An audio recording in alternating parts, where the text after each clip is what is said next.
1, 2, 3. Bene. E poi se vuoi per non fare l'effetto, sai, l'arsi, lo risparmi sempre tenuto sopra il nucleo e poi...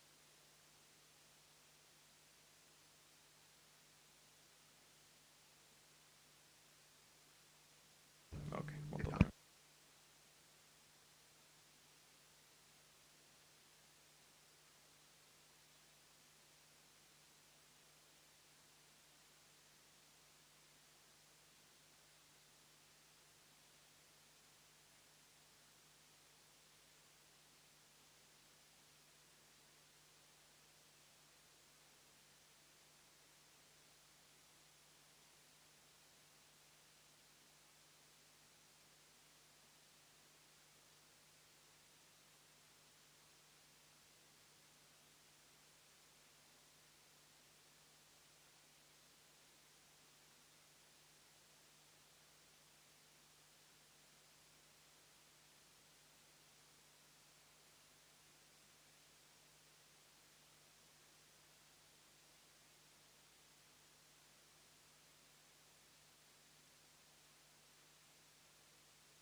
All right, 1, 2, 3. Sound check. Sound check.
streaming. Sì, sì, sì.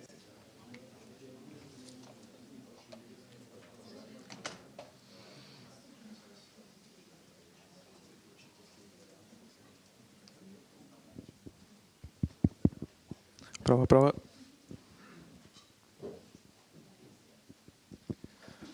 Hi, I just want to remember you that the Q&A are available on the schedule. Big key characteristics of this kind of myth, right? Everyone wants to claim it. Every application that ever use encryption would like in their marketing materials to put that they use military-grade encryption. What it means, at least most people don't. 2003, encrypt with AES. So the main point is AES-256 itself doesn't mean that your data is secure. And the reason why I believe this myth is dangerous is because in the pursuit to kind of, achieve this kind of military-grade encryption, you may refuse kind of secure and done for you. You don't have to make much choices there. You would be good to use them, but you want exactly 256-bit key, and you opt to reinvent your own scheme, and then you make a lot of mistakes along the way. So what you should be doing instead, and what should you striving for when you want to encrypt the data, right? Do not implement cryptographic. Particular simple cases that we have here, just to encrypt the image, how a good encryption API would look like, and how is encryption with Fernet. Well, let's.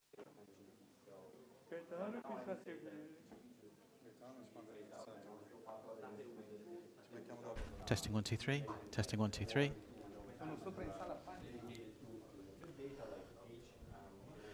Testing 1, 2, 3. Español. Yeah. So you do it whichever way you want. That's fine.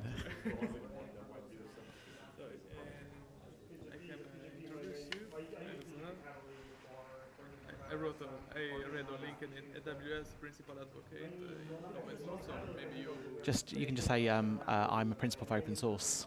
principal For open source. principal for Yeah. principal for open source. Yeah.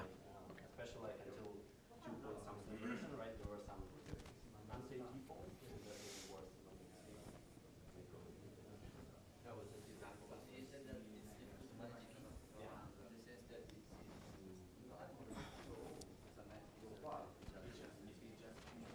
My friend has a talk where he started with 10 lines of encryption when you start writing. Like if you think about like saying you have an infrastructure, this guy is not talking about infrastructure, right? So you from application standpoint, you just get it. Yeah, that'd be great. I'll use that one. It's fine. Okay.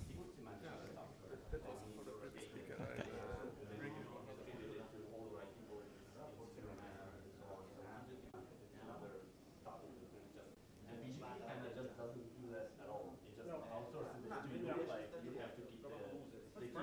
Yeah, and it's your problem to kind of manage. It's a personal. What we're trying to play with technology instead of using it. I read some blogs. I think it was some guy from the data. I find that ended up I'm not thinking to buy a case in the bank. I'm not paying to encrypt my emails to buy a case in the corporation. And then even for the Just a friend advice. This is not the. Yeah. I got. that was awesome. I like that. I thought it was really cool. Yeah, not intended. And then, 15 years ago when you had servers, you could put a key on a server and then you bring it right. I should know better not to click random buttons. I don't know. Or I did not follow my own advice. click it twice. I assumed that this is the clicker, but yeah. Click it twice and that's it.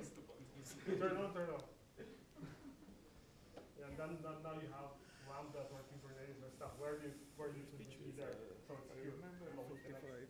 Yeah. So it's 20 minutes talking, then tap about 10, 15 minutes code.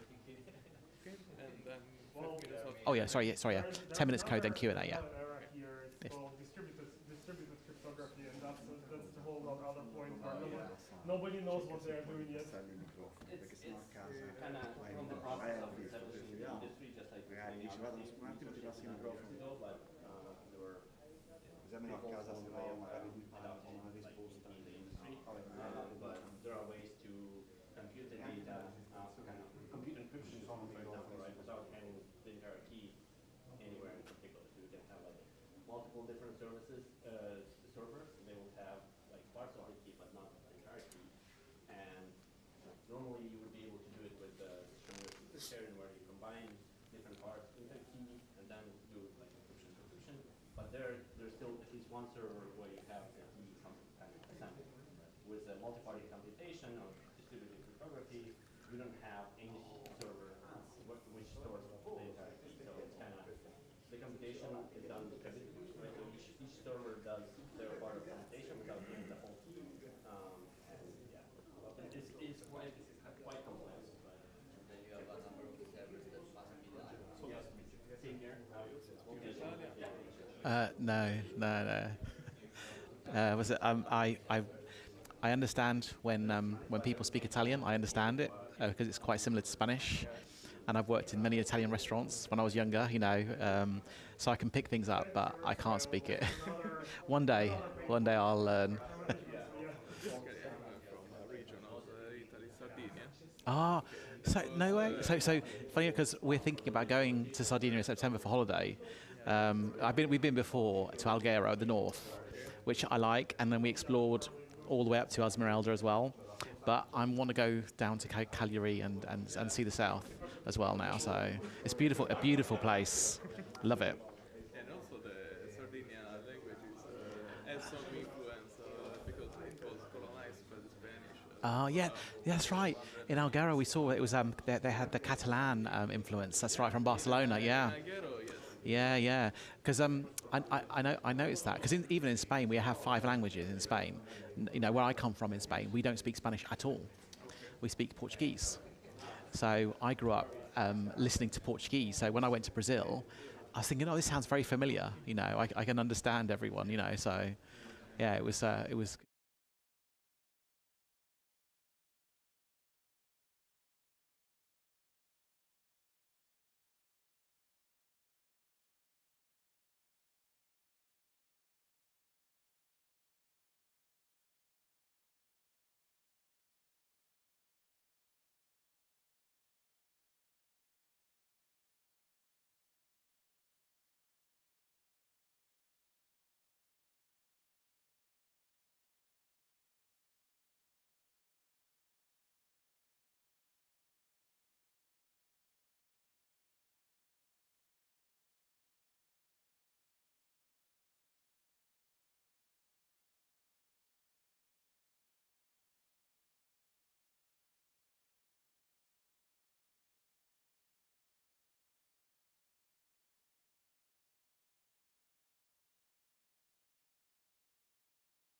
Hello, testing 1 2 3.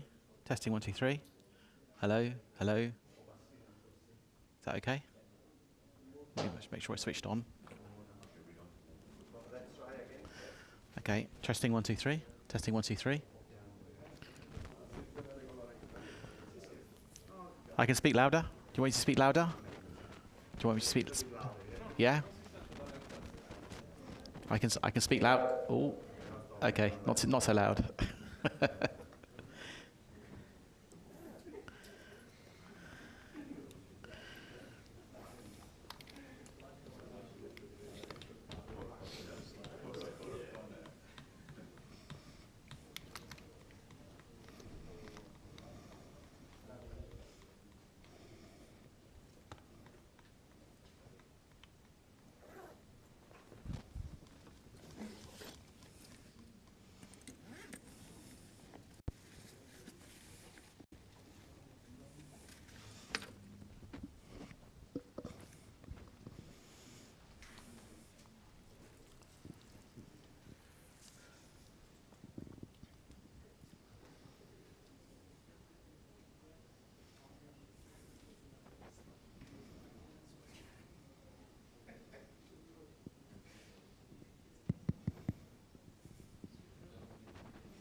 So remember you that you can write some question on the speaker schedule on the website. Is there a link for the Slido? Because in the previous session I was trying to find that link and I couldn't find it for the questions. Yeah, it should be on your page in the schedule. Ah, okay. Yeah.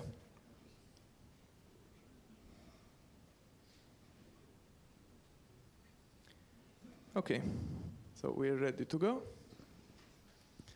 So our next speaker is Ricardo. He works as a principal open source in AWS. And he's going to talk about the next generation authorization using Cedar. Yeah. Okay, so give an applause, please. Thank you. Thank you. Yes, thank you for the introduction. So this talk is about Cedar. It's an open source project that we launched last year. So I work for AWS. And I focus on open source. I've been working with open source for over 20 years, and one of the things that I love about open source is that developers come together, they have a problem they want to fix, they write code, they get a community around it, and they make that project go forward. And so this is a project that addresses a problem that a lot of developers have, which is around how do you authorize access to your application resources. And it sounds like a very simple thing. Now, I've been working in technology for over 35 years, and even though we've done, we've had cryptography before, we've got authentication, authorization is still one of those problems that is still not really kind of cracked, until maybe now. So hopefully, you're all going to learn about this project, and you'll see how you can potentially use this to solve some of your authorization problems. But first of all, I want to start off with actually what is authorization.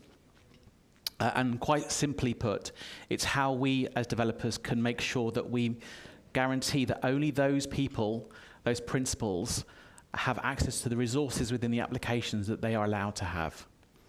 Okay, and that's what we mean. So in any multi-user application we create, we're going to have users.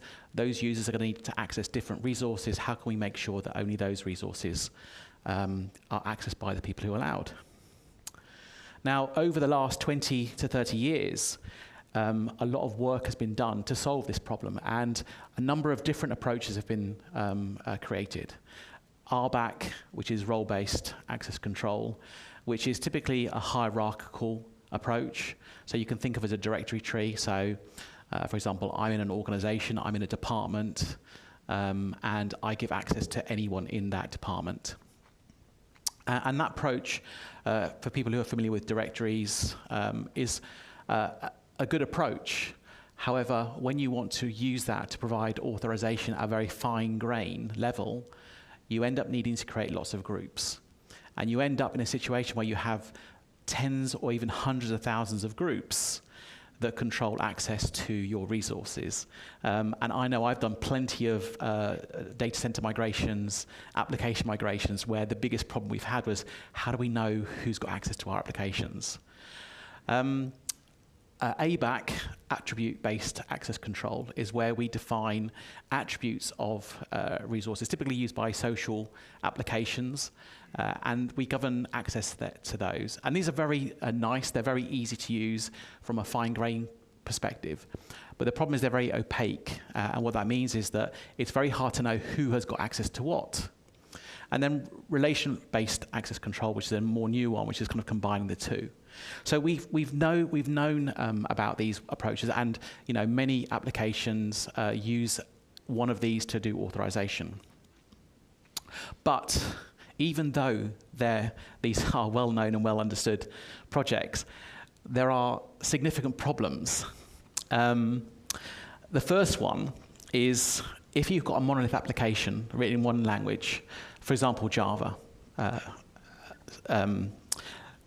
and if you're using Spring Security, you can easily provide authorization within the application because Spring Security is a very well-known framework. But these days, in decentralized, heterogeneous applications that are written in not one language, many different languages, how do you make sure that you provide authorization to an application that's part Python, part Go, part Java, part something else. You need something that works across all of those. That's kind of the first thing. The second thing is that when you think about authorization and how we traditionally have done it, it's required someone going into the code or doing a deployment. And that makes it very hard to maintain. It makes it very hard to analyze. And especially if you're doing doing an audit, for example, if you're in a regulated industry, how do you make sure that you separate your application logic from your authorization logic and make it so that only those people that need to access it or change it have got access to that? And so these are kind of the problems. And over the years, developers have implemented this logic into their code. Now, this is not a real code, but I think anyone who's done authorization logic will understand this, okay? Now, I'll put my hand up that this is something I do. I'm not proud of it, but it's what we work with, right? But what if we could improve this? What if we could define and extract our authorization into a policy and then call one function that uses that policy and do that consistently, whether it's in Python, Rust, Go, or something else? And that's kind of like what Cedar it does. But before I get to that, you know, the temptation as developers is to build your own. Now, who here is going to be brave and put their hand up and saying they've developed their own authorization system? Yeah, exactly. You are my people. I've done it many times. And it's hard, right? It's hard for lots of different reasons. The first one actually is that the actual mathematics involved in creating your model for access is really complex. It involves lots of complex mathematics.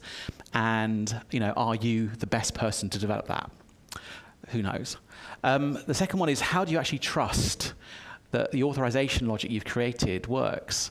I joke with other people who've created them. I said, would you bet your house, would you bet your life on the authorization logic that you create? I know I wouldn't. Okay, so how can you make sure that the authorization engine you use, you can trust? And then the final one is that there's no point having any authorization system if it can't operate at the speed of your application and your customers. Yeah, so whatever you build, it's got to be performant. And so these are kind of the three attributes that make building your own authorization system really hard. And so this is what Cedar has tried to do. Okay, it's effectively an open source project that has a number of components. The first one being a domain-specific language around creating policies that allow you to access or deny principals from resources. The next is actually an engine that you can put requests through, and it will provide either yes, this person is allowed to access that resource, or no, this person is not allowed to access it. But it does it in a really interesting way, which I'm going to come to in a minute. And then the third one is it provides tools to make all the policies that you create easy to understand, easy to read, and also easy to analyze, which is really important when you're looking at from a kind of audit perspective. So I'm going to break these three things down before I jump into some code. So who's familiar with policy-based authorizations? Yeah, a few. Okay. So is that through something like Riga or Rigo or OPA? Yeah, that kind of thing, yeah. All right. So effectively what a policy-based authorization is you write a policy that contains a number of things, and then your application will make a call to using that policy to know whether it's allowed to access that resource or not. And within Cedar, the way that we create these policies, and I'll actually show some specific examples when we go into the code, is that they have three things. The first is an effect, and within Cedar, there's only two effects. You either permit or you forbid. Simple as that. There's no maybes, right? The second is the scope. And this is how you start to narrow down what application resources you want to permit or deny your access to. And then the final is the kind of condition, which is more kind of attribute-based, where you can start to add fine-grained information such as, for example, maybe the IP address you have, or maybe some headers that your MFA token will provide, or maybe anything that your application requires. So you can use these three things to create policies. And this is what they look like. So we have the effect at the top, permit. We have the scope. So we have principal, action, and resource. So the principal is the group of users. And we'll come to it in a minute how it knows what they are in a second. Then the action. And the action is what within your application is this specific request or policy covering. And then finally, the resources, application resources. And then the ABAC stuff is at the bottom. We call it the condition, is where we can actually either specify some additional constraints we want to govern. So this is an example of a policy that you might create for an application. Now, one of the things that we deliberately set out to do when we created CEDA was we wanted to make sure that it was readable, human readable, because that was one of the design goals. When we often asked why we, both first of all, why we created CEDA in the first place, and secondly, why policies look like this. We created CEDA because when we looked at some of the other projects, open source projects out there, the kind of policies were very complex and difficult to read. And our customers, when we were betaing this project, customers said they wanted simple policies like this we could break out, and so they kind of governed the direction of our policies. Now, in that example, you might be thinking, well, how does CEDA know? When I'm writing a policy, how does it know in the specific example here? I've got action, delete photo, resource, application, photo app. How do I know that? So one of the things that when you're creating and using CEDA is you have to define your application. So you model your application resources, and you then use that definition within the policies you write. So in the bottom here is, and I'll show you this in the code in a minute. You define what your application looks like. Now, in my example, I've got a flat file, but you typically might get that from a database or something else. And then you can pull those into your policies you create. So in my example, I've got a photo application. And so some of the actions and some of the attributes around view photo, album, user, photo, that kind of thing, are things I would define in my schema, and I can then refer to those schemas in my policy. So the effect I mentioned already is only two. And the scope, which is how you reduce the breadth of your authorization, allows you to effectively combine those three, the principal, action, and resource, which I've covered already. Now, when you're actually, in the examples I'm going to be showing you, I use very simple names like user John or user Rick or application photo album. But when you're using this in reality, you wouldn't do that, okay? You would use a unique reference, so something like a UID, and that's what your policies would actually look like. Okay, and the reason for that is that if I'm a user John Smith today and I change my name to John Swearis tomorrow, I don't want to tie that into the authorization logic. Okay, and also it's not scalable as well. So the conditional clauses allow only two things: when and unless, and so these are very, very useful. For example, because you can forbid access to all resources unless you've got MFA enabled, that kind of thing. So it allows you to kind of put some more granularity on how you define your policies. When you're defining your policies, the actions you define within your schema, you can group together, so you don't have to have lots of different policies to do one thing. And you can, from a multi-tenancy perspective, you can group policies and you can group attributes within the policies into namespaces, which allows you to then define, and how to do that across different applications. So that's a very kind of quick overview of policies. It will make more sense when I go into the demo and I actually show this. So once you've got your policy, okay, how do you actually use that? So we have three inputs to authorization decisions. We have the policy, which defines how you want to provide access or authorization to your application resources. We have the actual application schema, so the stuff that actually your application defines your application. And then we have the context, so the session of the user. These are all input into the authorization engine, and you get one of three outputs. So I know it's only two there, but there's three outputs.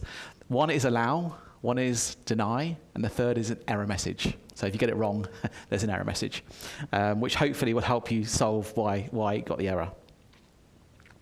Now, how it evaluates, how CEDA evaluates permissions is very simple. If there's nothing there, you will not get access to anything. If you are explicitly mentioned in a policy, you will be allowed access. But if there's a conflict between allow and deny, you will always get deny. And so that's a very simple model on how CEDA evaluates. And again, it's one of the things that makes CEDA slightly different to some of the alternatives out there. But at this point, and what I mentioned earlier, how can you trust CEDA, right, as an authorization engine? If you create policies, how am I willing to bet my house or even my life on something like this when I've never been able to do that before? And the answer is actually how we built CEDA in the first place. We have a research team within Amazon that does a lot of work on formal reasoning and formal methods. And we use a number of different tools, but one of the tools we used specifically when building CEDA was a tool called, first of all, Daphne and now Lean. And what these allow you to do is from a specification. So you define a specification, and I link to the actual paper that has the mathematics for the spec, and then you write using the language, so in this instance, Lean, you write a version of CEDA in that language. Now, it's good because it provides formal reasoning tools that allow you to prove correctness. And what that means is mathematically, we can guarantee that an authorization result is valid and sound and secure. But the problem with we can't release that as a tool because it's not performant. And one of the attributes of an authorization system is that it has to be performant. So what we do is we build an alternative to that in Rust, which is memory safe, it's performant. And then what we do is we build a thing called differential testing, which allows us to take hundreds of millions of inputs, so different policies, different contexts, different from a sample application. And we feed it into the Lean version, which we've got the tools we know is correct. We feed it into the Rust or our own version of that code, which doesn't have those tools. And if we have no bugs, the result should be the same. So we should have an allow access or deny access.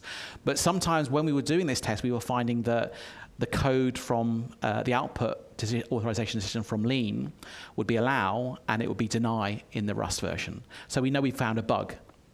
And so we fix the code, we run the test again until, these are run like hundreds of millions of time until we have no deltas, okay? And then we have a release that we can publish. And this is a really interesting way of so yeah, this is the kind of the thing that happens after we've created that.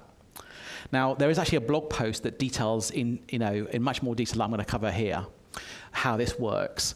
But the takeaway is that the authorization engine has been created in such a way that we can prove correctness and prove security, which means when we have a policy and we submit it to the authorization engine, we know if it's an allow access or deny access, we don't have to worry about whether it's our code or it's something else that's wrong with it.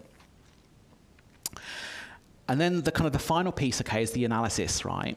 And it's interesting because you might not obviously think about analysis of your authorization logic from the beginning, but when you're running at scale, if you've got an application that's got hundreds of thousands of users with many different objects you're trying to access, and you want to migrate, for example, users from one version of the application to the other, having tools that allow you to either consolidate policies or even check, for example, whether users have got too much access is really, really important. So this is kind of like equivalence and assumption. So assumption is where you have too much access. You might have different policies and you might move from one group to another, but you've been left out of that group, so you've got too much access. So these are capabilities that CEDA provide that allow you to manage your policies going forward. So anyway, I've talked a lot. I want to actually show you this stuff now. So I've got a very simple demo app. It's a photo app. And we have a number of actors. So we have John Doe and Jane Doe, who are part of the family, the Does. I don't know why I use that name. I should have checked something similar, but anyway. And they own a number of photo albums. So it's a photo sharing app. And we have admin who runs the site. We have me that is a site admin, and then we have Joe Public, who is anyone, right? And this is typically, kind of an authorization model you might want to model, right? You might have, for example, rules around, members of the public group, or maybe just authenticated users can access an album. Only members of the Doe family can access private photos or manage photos, that kind of thing. So let's actually come out of this. I'm going to sit down now and do this. And hopefully the demo gods will be kind. So and I've got, the code is all available on a repo, which I'm going to share at the end on a QR code. So I'm just going to run the application and hope this works. And it's all running on my local laptop. Everything is local. So first of all, let's look at the actual application schema, so what I talked about. So in this instance, I have a photo app. I've defined some specific entities. For example, this is context, so the context that I might submit to a session. Here I've got IP address, authenticated Boolean, or MFA. Then I've got typical attributes you might have in an application: a user who might be a member of a user group, a photo that might be part of an album, and an album that might be part of other albums as well. Okay, and then typically the things you might want to do in your application. So a view photo, manage photo, and site admin, right? So it's a very, very simple application, deliberately done so it makes it easier to understand how these kind of moving parts work.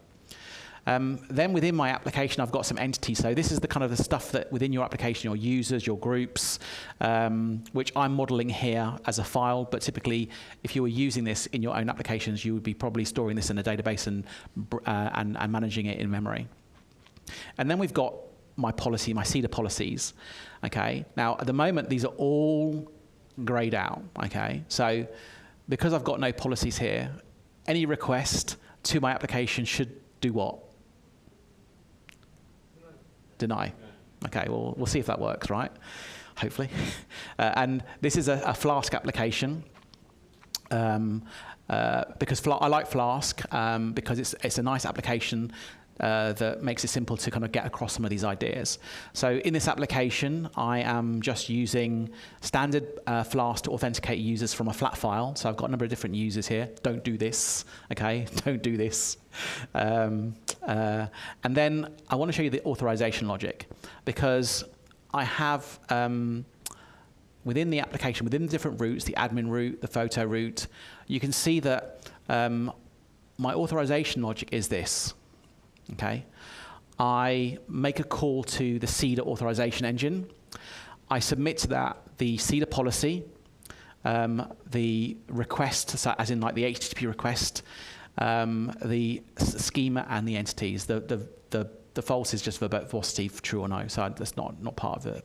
Not interesting.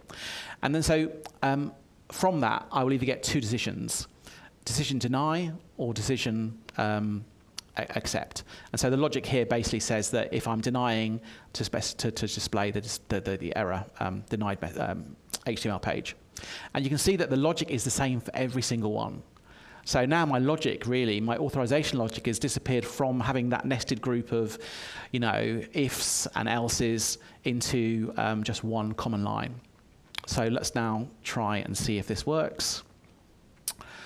So let's make sure it works. So I'm going to log in first of all as admin, who should have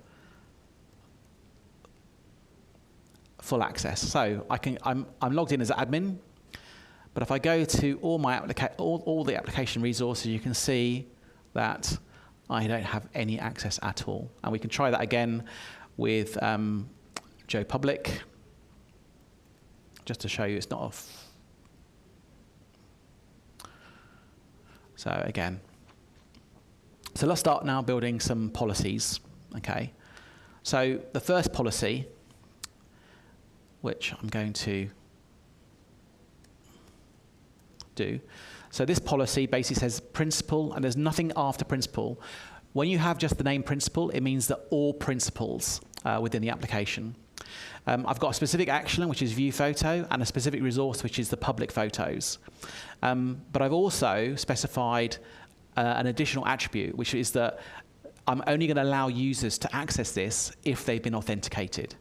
So if I now try and access, yay! So these are photos actually I took yesterday when I was walking around Italy. But if I try and access the other resources, you can see that. But let's actually change the application now. So if I go to so at the moment the context for this user is where I've got public photos. I've got authenticated equals true. So let's change that to false. So now I'm not authenticated. Oh, okay. I know why I had to do that. Hopefully this will fix that. Okay, let's try that again. Demo gods be kind to me. You can see now that I can't access it because I've specified in the context this user is not authenticated. So, and that's something that I find strange with this Flask application. Sometimes I can do a hot reload, and sometimes it doesn't. So I don't know why that is the case. Right. Okay. So that's the first one. Let's now try something else. Let's try and see how we can allow part of the Doe family to access their photos. So here we've got a number of different policies. This one allows anyone in the Doe family to view photos in their album. So let's save that. Let's log in. Actually, let's do that.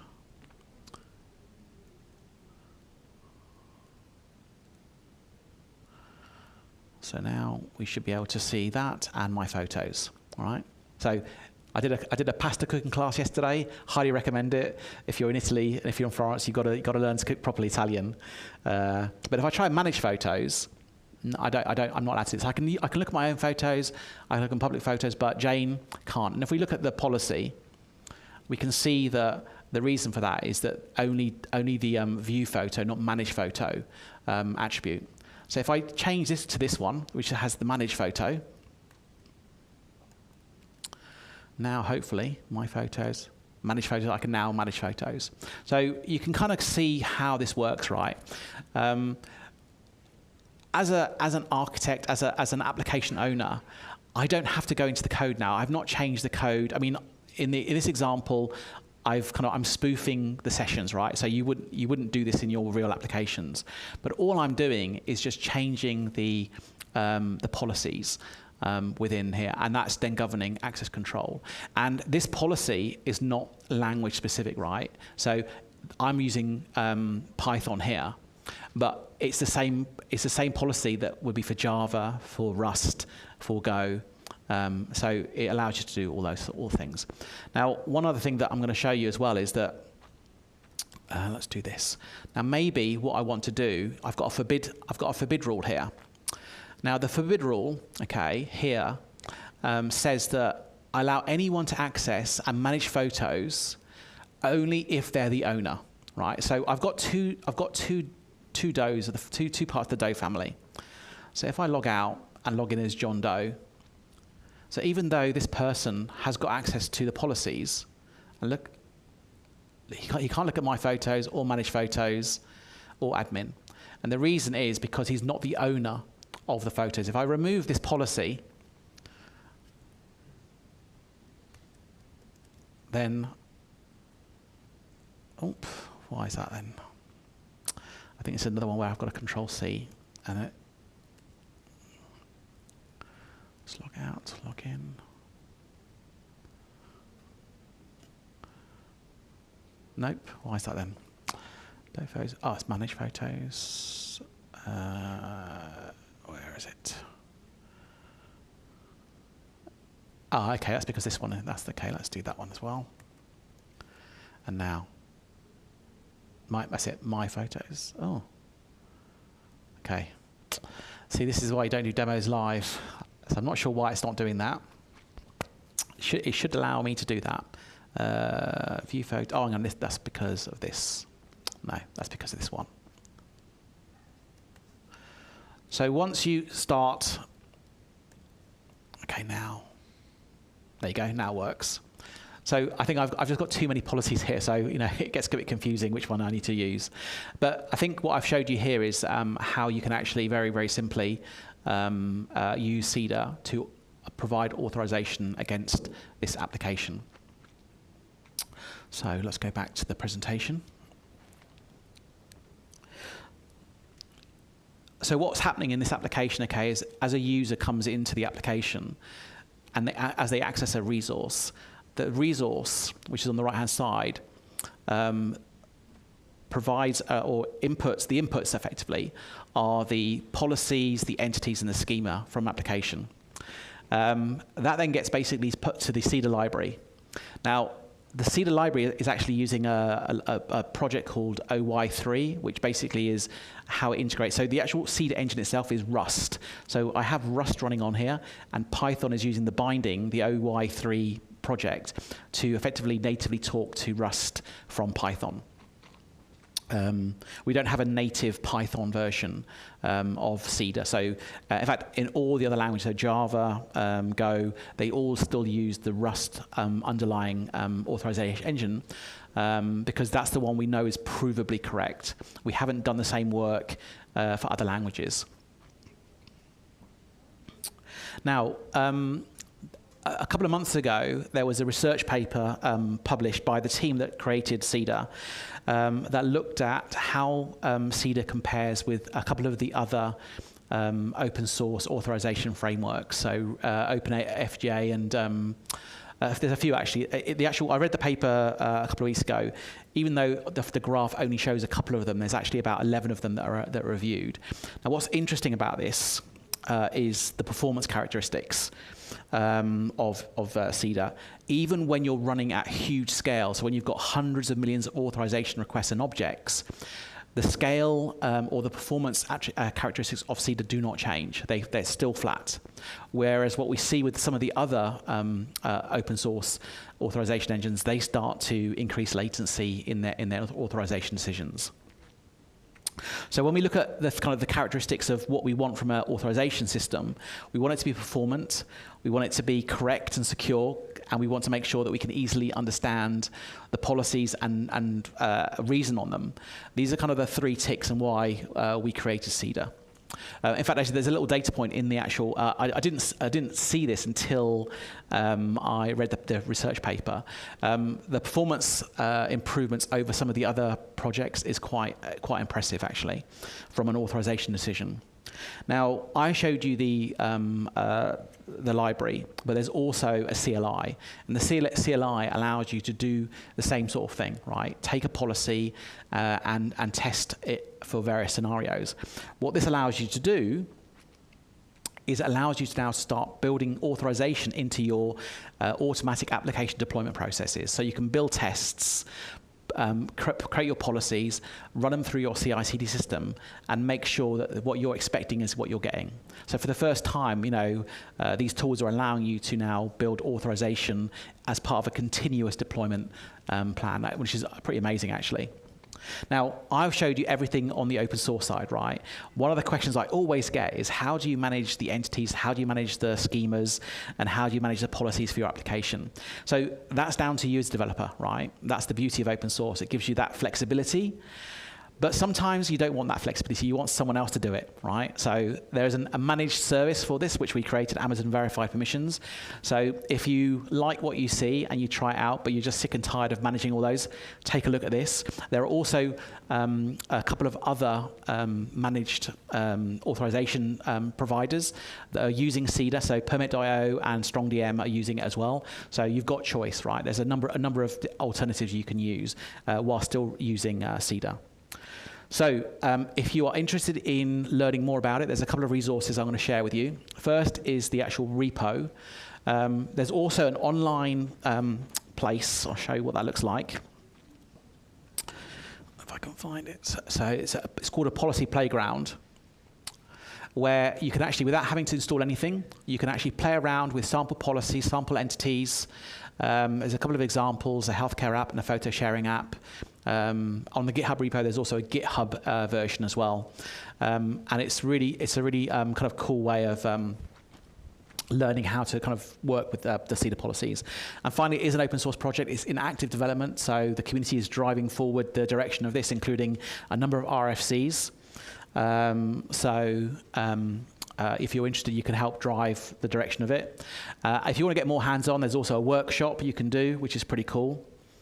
And that is actually the end of my talk. If you want a copy of the presentation with all the resources, and the first 20 people will get also $25 AWS credit voucher. Not that should encourage anyone else or more to do it, because you don't need that to run this. So thank you very much. If there's any questions, I'll happily take them. Otherwise, thank you for your time. And these are my social credentials. You can always contact me to ask anything about CEDA that way.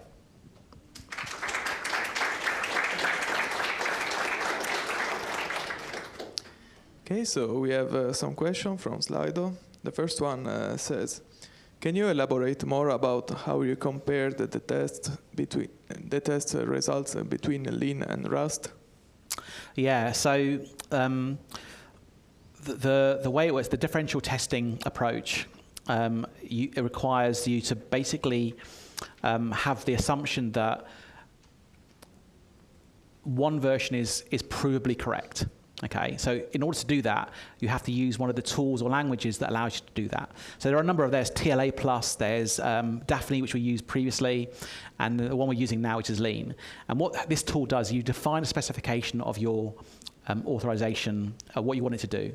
And that allows you to build working software. What this means is that you can create a policy. And this is all on. It's all on the repo, so you can reproduce this yourself. So the repo has a number of different tests, different policies, and then you run those. Because you literally submit the request of the policy, sample entity, sample schema into the authorization engine. Lean provides tools that allow you to prove correctness. So it's basically mathematics, and the output. So you can say, is this a valid correct? Is this request valid or correct? We can't do that with tools like Rust. They don't have those mechanisms. So all we can do is we can measure the output of the authorization request. So as in, like, from the CLI, I can run CEDA verify or CEDA authorization with the same inputs, and I'll still get either allowed or denied. So I've got a way of comparing the stuff from Lean, which I know is always the truth, and I can now compare it to anything else. So we could have done it in Python or something else, but we use Rust because of the characteristics of Rust being performant, memory safe, and all that kind of stuff. And so when you do that with one policy and one example application, you get one result. But that's not good enough, right? You have to do it for loads and loads of different ones. So the differential testing, which is what is outlined in the blog post, talks more about actually how we did that, how we randomized the data, input data. So you get all sorts of inputs and outputs, but we know for each of those what the output should be based on the tools that Lean provides. So we know the top one, we just don't know the bottom one, and that's why we run that test over and over again. And in theory, if the code is good, then they should have the same output. And during the testing and development phase, that didn't always happen, right? So that meant we had code bugs in our Rust implementation.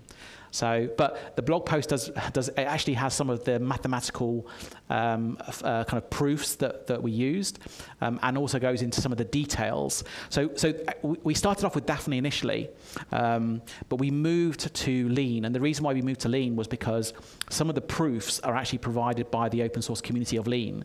So before we were providing all our proofs ourselves, and we found that as we moved into this area, it was more beneficial to use some of the open sourced proofs out there and contribute to more from our team. So that's the reason why we moved from Daphne to Lean. But it's still the same principles. So I'm not sure if that answers the question, but it's at one level it sounds like very simple, but when you go into the details, it requires a lot of complex mathematics, and that's way above my head. Okay, thanks. The next question read, how do you keep your app and policy code in sync and deal without backwards compatibility?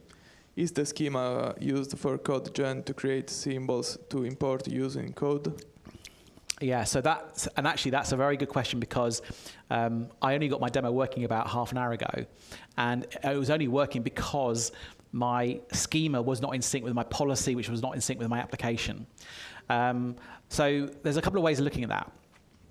First of all, the CEDA provides tools for you to check, to validate your schema, your entities.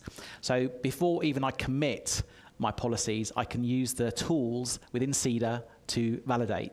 So in the CI/CD example, that's how we are using it, right? We don't want to commit policies that are going to break. So we need a validate function, and so we can validate our policies and validate our entities. If they are validated, that doesn't necessarily mean it gives us the same the result we want, authorization allowed or denied. So there's those are two. That's a second step, right? So, but to make sure that your application entities, your CEDA, your schema, and your policies are good before you publish, there are tools that are provided to validate that. Okay, thanks. So we have another question. Can you do auth in a middleware based on decorators on the controller? How to handle fetching resource data in that case, e.g. rest delete ID, check property X? If I understood that correctly, how would you bring in additional application context into the request? Is that who asked that question? So I had the available space, so I included it, but that's what I meant. Basically, you have a middleware, you need extra context. Yeah. So this is actually I get this, so I always get this question, right? And this is one of the compromises we had to make when we developed CEDA, right? So it's not as expressive as some of the other languages. So we only have a limited number of, for example, operations you can do in the context. And that's unlikely to change. And the reason for that is, well, two reasons. First of all, it's difficult to formally prove something when you do that, right? And secondly, it actually impacts performance. So some of the other languages, open source authorization languages, they do those, right? So they have loops, for example, and ifs and all that kind of stuff. And the problem is we can see that as you get more policies and more entities, the performance just drops, right? Whereas ours stays flat. And so that is a compromise we've had to make. But if you go to the open source project, it's quite interesting. A lot of people want them back, right? They really, really want them. And there's this this tension between people wanting that functionality, but then the kind of the controls being that it's got to be performant, it's got to be provable, right? It's got to be correct. So whether that changes, I don't know. But it's definitely a compromise we've had to be happy with. And to be honest, most of our customers are okay with that. Okay, so the last question. Is it possible to describe a multi-tenant application in CEDAR with the user being a part of one or even multiple organizations? That's a good question that I can't answer. So I'm going to have to think about that one. So multi-tenancy does come up. There are a number of ways that CEDA supports multi-tenancy, mainly in this concept of policy template. So you can create a policy template, say each of your tenants have it. Currently, only two of the attributes in the scope, so principal and resource, you can actually define. So in theory, if it's just a user and a resource, you could potentially use those, so policy templates to do that. But I've not done it, so I don't want to commit to that because I've not tried it. But yeah, I mean, it's an example. It is something I get asked a lot. One thing I would say is that for multi-tenant applications, most people tend to go straight to the AVP managed service because it handles all that for you, right? So whereas I'm focusing more on the actual open source stuff here to get people interested in it and seeing if they use it. So I think once you get to multi-tenancy, you have to do a lot more engineering to kind of to get that working, because we spent a lot of engineering work trying to get the AVP stuff running. So yeah, I don't have a good answer to that, unfortunately. Okay, we have time for another quick question. Hello, so Roman here. I've been past several audits in my life where I was staying in front of the people on the carpet and answering to weird questions. And the questions are usually, why at this point of time, or at that point of time, this particular dude was able to do that particular action. So is there any plans to implement something like audit log and give the explanation of decision, either it's allow or deny? So there is. So I didn't show it in the demo, but the native Rust library does have verbosity. So what it will do is it will actually show you either for every forbid and deny request which policy was activated. Right. So in the code. Oh. So here you can see that the first line is / policy number. Oh, yes, sorry. You can see here there's / policy 0, policy 0A, and what the tool will do when you put it in verbose mode, it will actually say that this is the policy that invoked it. So that's how you know. Now, if you log that to your own applications, then that's how you would know for everyone. So I didn't do it for this example, but yeah, it's a good question. Yeah. Okay. Thanks to Riccardo. Thank you.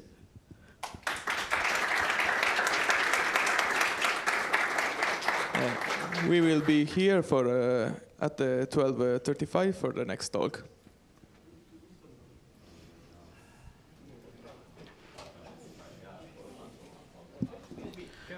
Yeah, please do. Thank you.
user module, eccetera, eccetera.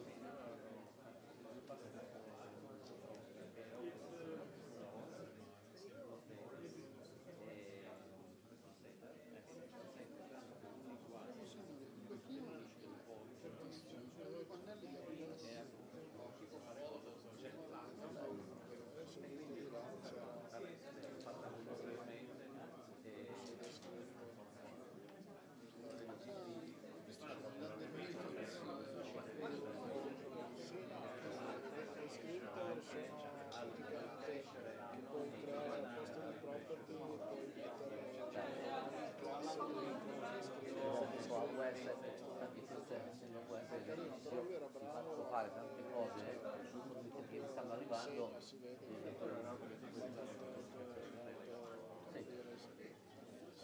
Però la loro l'hanno ragionata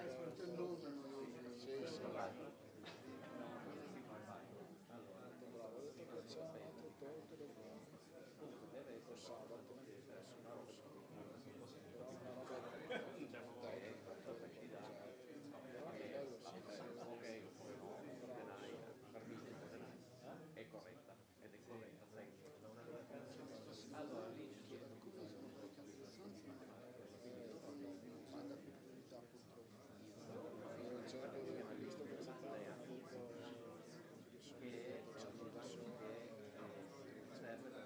cerchi anche magari di avere il posto dove sedere. però questo è un spazio non è a parte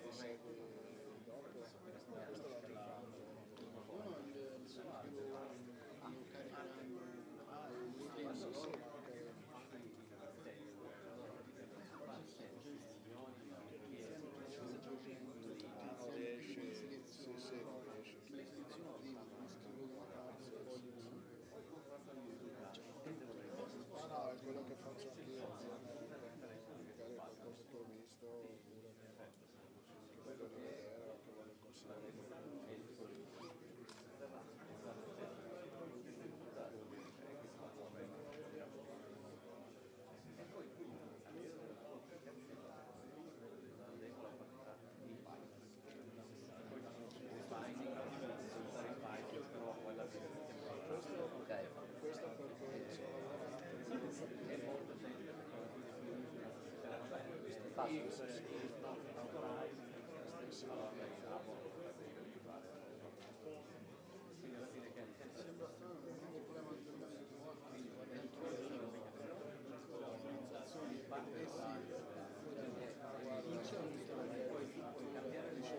sono noi stiamo passando adesso questo sull'istituzione col 365 Microsoft l'anno scorso dentro quindi c'è il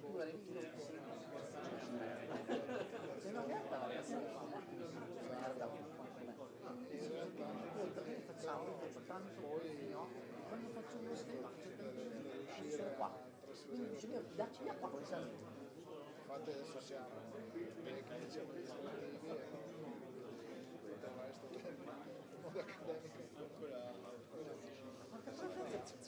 Cioè è una roba che facciamo passaggio tecnologico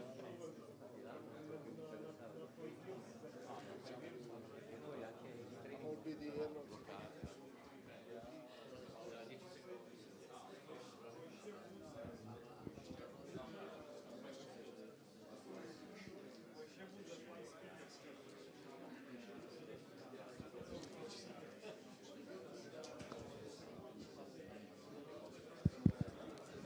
Prova.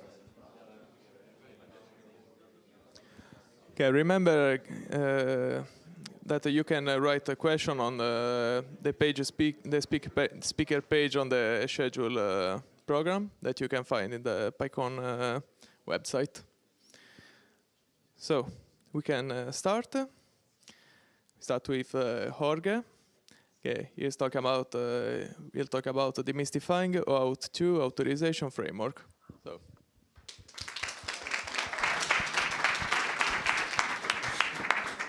Good morning, everyone, and thank you for attending this talk. My first time I give this presentation in English. So, well, before we start, I want to ask who has worked with OAuth before? Good.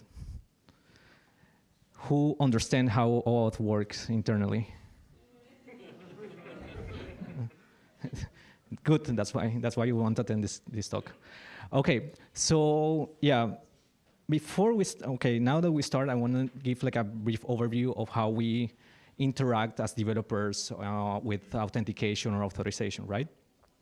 The simplest authentication system that we use is like a username and password, right? We have a website, and then we have a front end or with a login page that the user puts the username or the email and the password, and then it goes and connects to the database, and then the database runs their validation, their check, and if it's fine and everything runs fine, it gives back the session. Usually it's called session tokens. So you receive those tokens, and then the user can access the specific resources associated to that user, right?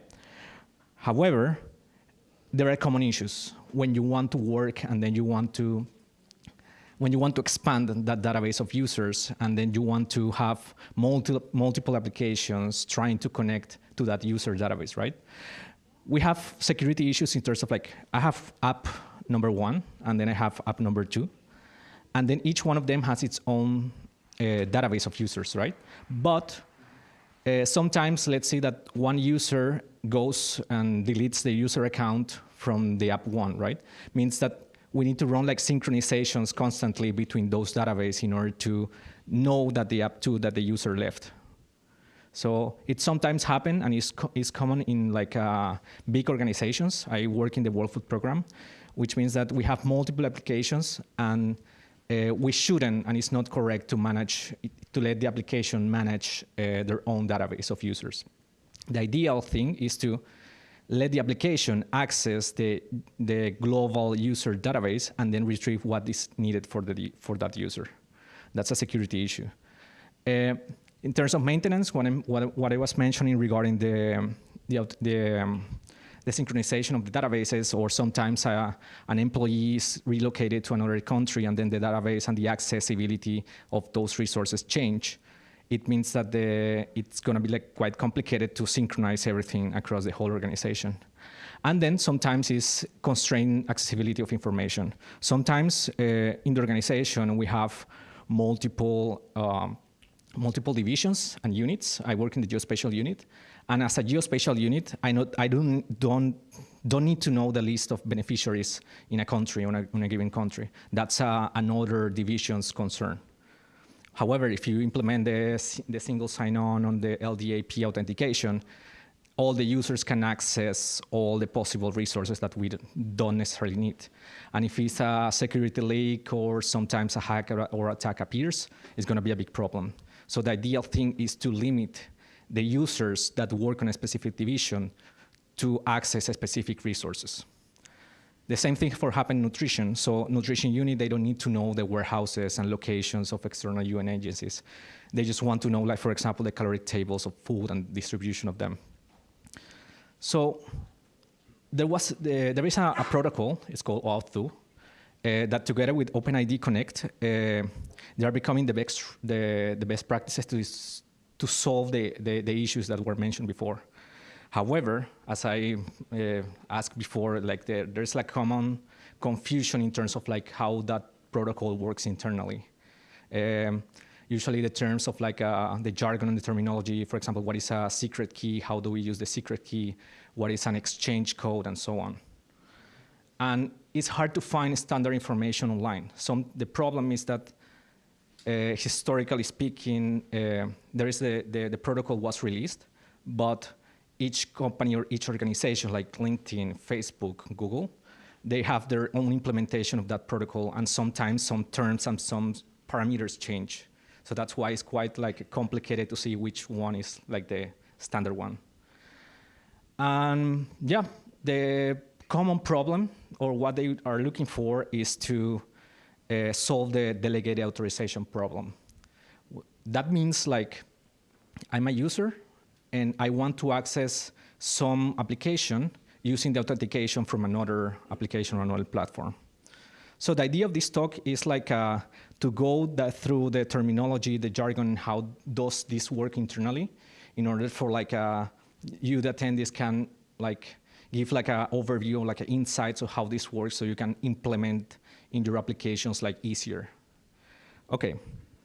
So well, another thing is that everything started with like Yelp. So Yelp was a company, is a company, I think it's in San Francisco. They started in San Francisco.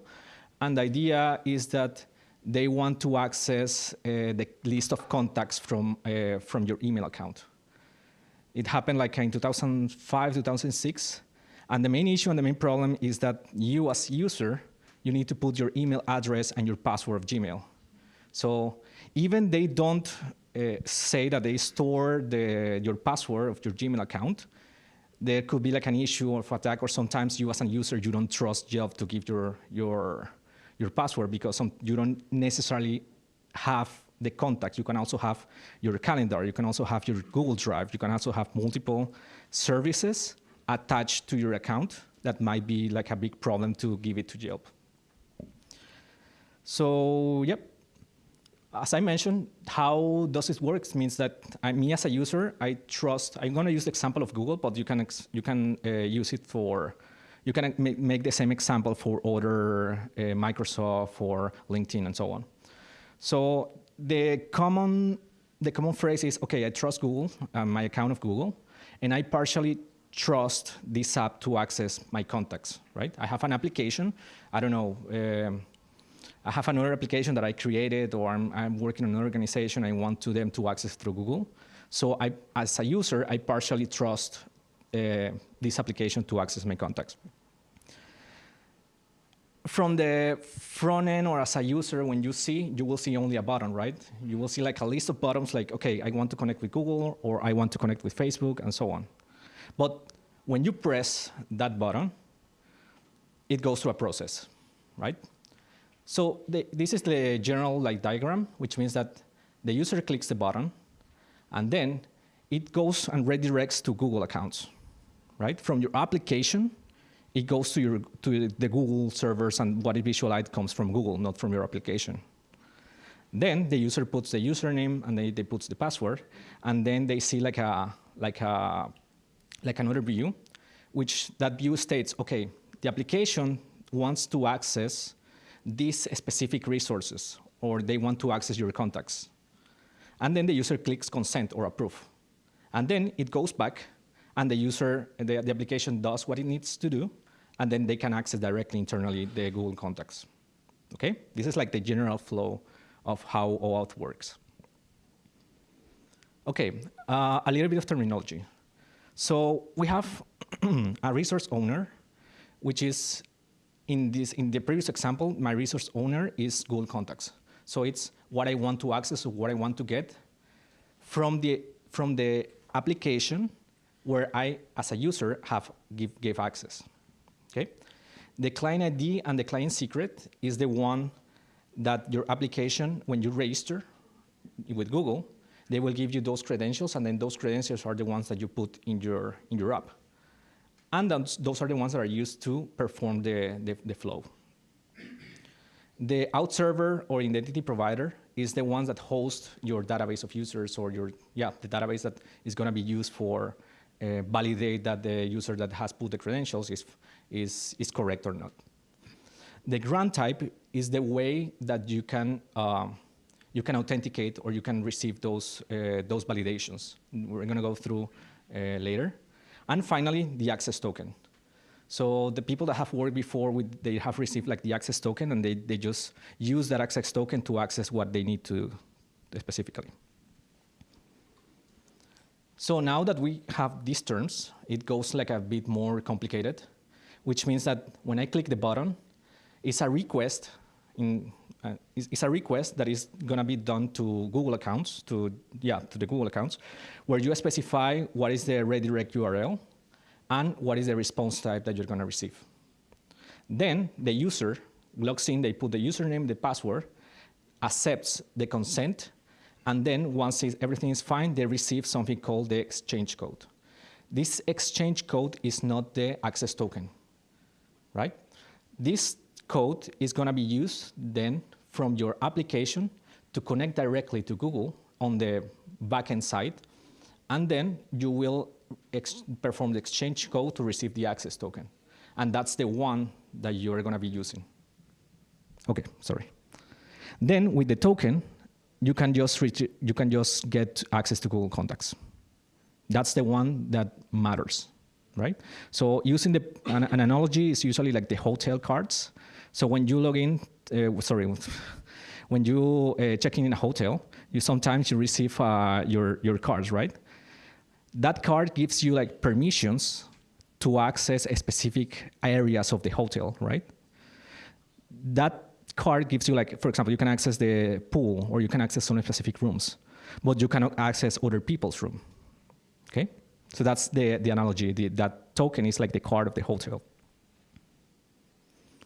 More terms is like the scopes and the consent, which is you can also constrain which specific areas or which specific areas of the hotel the user can access. So when you go to the app, you specify here that you want to get the contacts and the calendar. And then on the consent area, they will say, okay, this application wants to access your contacts and wants to access your calendar area. And once it's fine, you receive that access token, and then you can go through Google Contacts, and also you can get to Google Calendar. But if you make the same request to get to Google Drive, it will fail. It will receive like you are not authorized.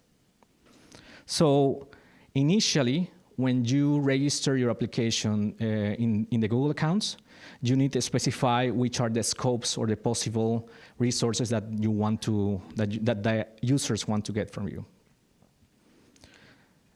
Okay, no more terms from back channel and the front channel.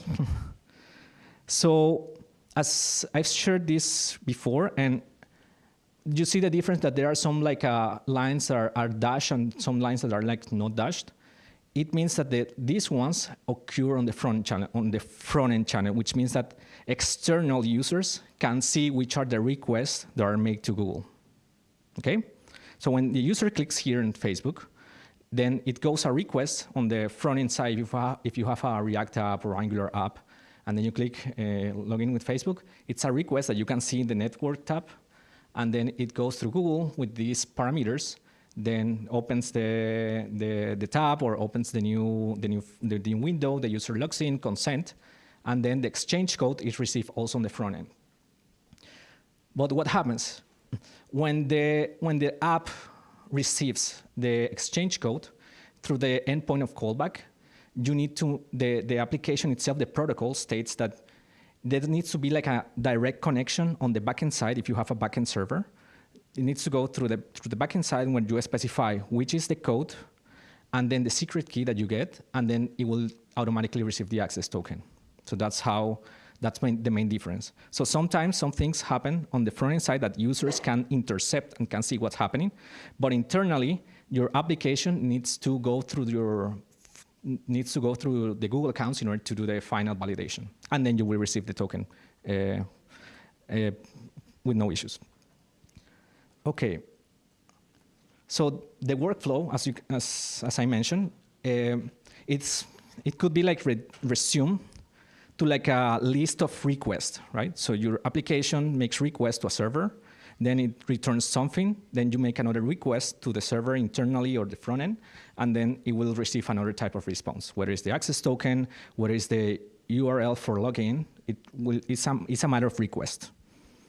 So the general workflow is you want to just log in initially, then you specify what is your client ID, the redirect URL, and the scope that you want to access, in this case is contacts, and then you will receive the response type is going to be the exchange code.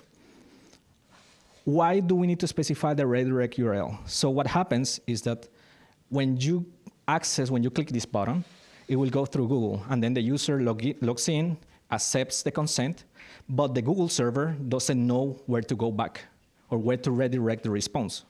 So we need to specify in the request initially where does Google need to redirect with the exchange core or with the access token. Yes. Okay, the callback. The callback is this area. So this is an endpoint that you need to specify within your API or within your application. And then the callback is going to take the parameters, which is the exchange code that I mentioned, or sometimes could be like an error, like it could be access denied, or that the user, for example, did not accept the consent. So that's the redirection where it goes back. Then you need to specify the callback endpoint. You have your server with your endpoint specified. You receive the parameters, and then you go and perform the exchange. And then it's a final request that is done internally with your server that you pass the code, then you specify the client ID, and then you pass the client secret. So these are the ones that you get when you register your application in the account. And then you receive the access token. So the token usually goes through a header, like an authorization bearer token, and then you go the token. And if you want to get some specific access to the Google Contacts or the Google Calendar, your client, your web app, goes through the API, and then the API is going to check if the token is valid, and it's going to check also the scopes of access. And then if everything is fine, you will receive the resource that you want to get. In this case, it's going to be Google, the contacts of the user. Okay, so there are multiple ways to talk about the OAuth 2. What I explained here, this is called the token exchange process, which means that the user goes, makes the login, accepts the consent, receives the exchange code, then internally performs the token exchange with the secret, and then you will receive the access token. However, sometimes you don't have a backend server. Sometimes you have an application which is like a, single page application written in React that doesn't have any backend. Sometimes you have a front-end side, only front-end. However, you can also implement OAuth 2, which is a variation of what I mentioned, and it's called implicit one, which means that when you run the flow, instead of receiving here the token exchange, you will receive directly on the front-end side the access token. That's the main difference. The third one is resource owner credentials. Resource owner credentials, which means that your application has already, they can access through the username and password. So, for example, you make your user put the username and password, and then they go directly and they access the resource without the whole flow. So it has its pros and cons, but this is like another variation. The client credentials is that sometimes your applications, they want to access directly the resources, like Google Contacts or Calendar, without requiring the user to log in. It's like that's an agreement that your app needs to have with the identity provider. And once it's done, you can just access the resource without credentials. And okay, so what happens is that, as I mentioned at the beginning, there's no like a standardized methodology to obtain the user information. So for example, as an identity provider or someone that develops your app, you can design the scopes that you want to access. For example, the contacts and calendar remains to Google, but for LinkedIn might be another one, or for your application might be another one. There are multiple implementations. As I mentioned, Facebook, LinkedIn, and Google, they have their own way to make those requests that goes to their own servers. And there's no standardized methodology to obtain user information. As I mentioned, with the analogy of the hotel, the card that you receive, they state which are the access or the level of access that you can get or where you can go with to. However, it doesn't have encoded information about you. It means that if you lost that card and someone else picks it, they can access those resources with no problem. So that's a issue found. And because of that, there is like another standard which is built on top of OAuth 2, which is called OpenID Connect. Who has worked before with OpenID Connect? Good. So it's like it's a level on top of OAuth 2, which means that the OpenID wants to solve the authentication problem. So which means that who is the user that logged in? While OAuth is authorization, which are the level of access that this user with this token they can get. And then the flow is similar. Instead of instead of specifying, okay, sorry, the flow is similar in terms of like the scopes. There is some like predefined scope, which is the OpenID and the profile.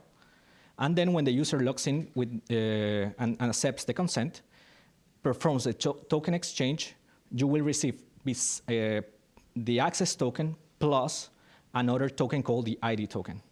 So that ID token is usually comes in JSON Web, in JWT, JSON Web Tokens, and then with that token, it has encoded the user information. You can get the user profile, name, age, ID, depending on how the implementation of OpenID is within the server. And then some examples.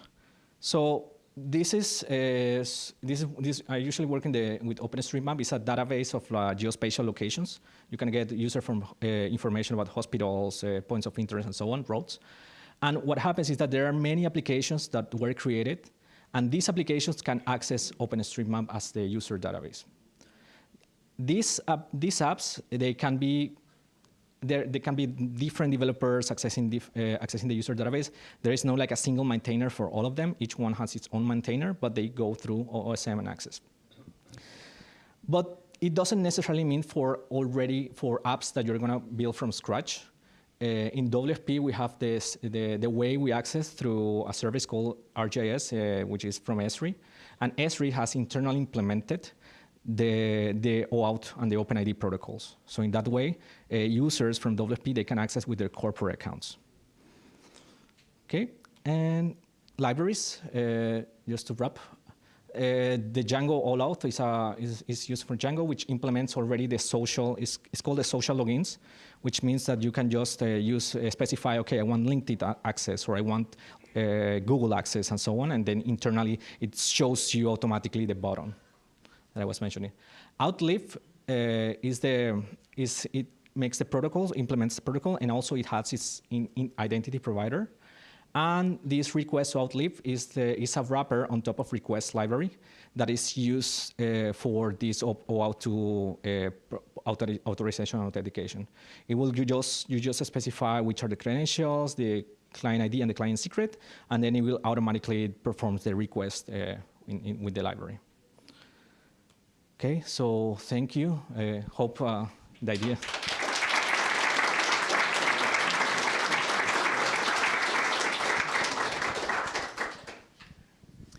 So thanks, Jorge. We don't have any question on Slido, but if anyone want to ask a question, okay. It's more a clarification question. With OpenID Connect, it's like this layer on top. Is this like an extra form of security, or is this a regulation because there's lots of different ways of implementing OAuth 2? Well, usually it's the layer on top means that implements the OAuth 2 protocol, the workflow, the exchange code protocol, but they have like defined which are the scopes that you're gonna use. Yeah, so you have to specify that you need to send the OpenID and the profile accounts. And when you register your application with Google or Facebook or the identity provider, you need to specify that you want to receive those information about the user. It depends, because sometimes you don't receive in the JWT, you don't receive all the user data. So sometimes you receive just the username and the email, and sometimes you want to get more access. So those identity providers, they have the specific endpoints when you can get more information about the user. For example, in WFP, we can get we make those requests to get which division the user belongs, so we can know and specify the access directly on our application. Okay, any other question? Okay.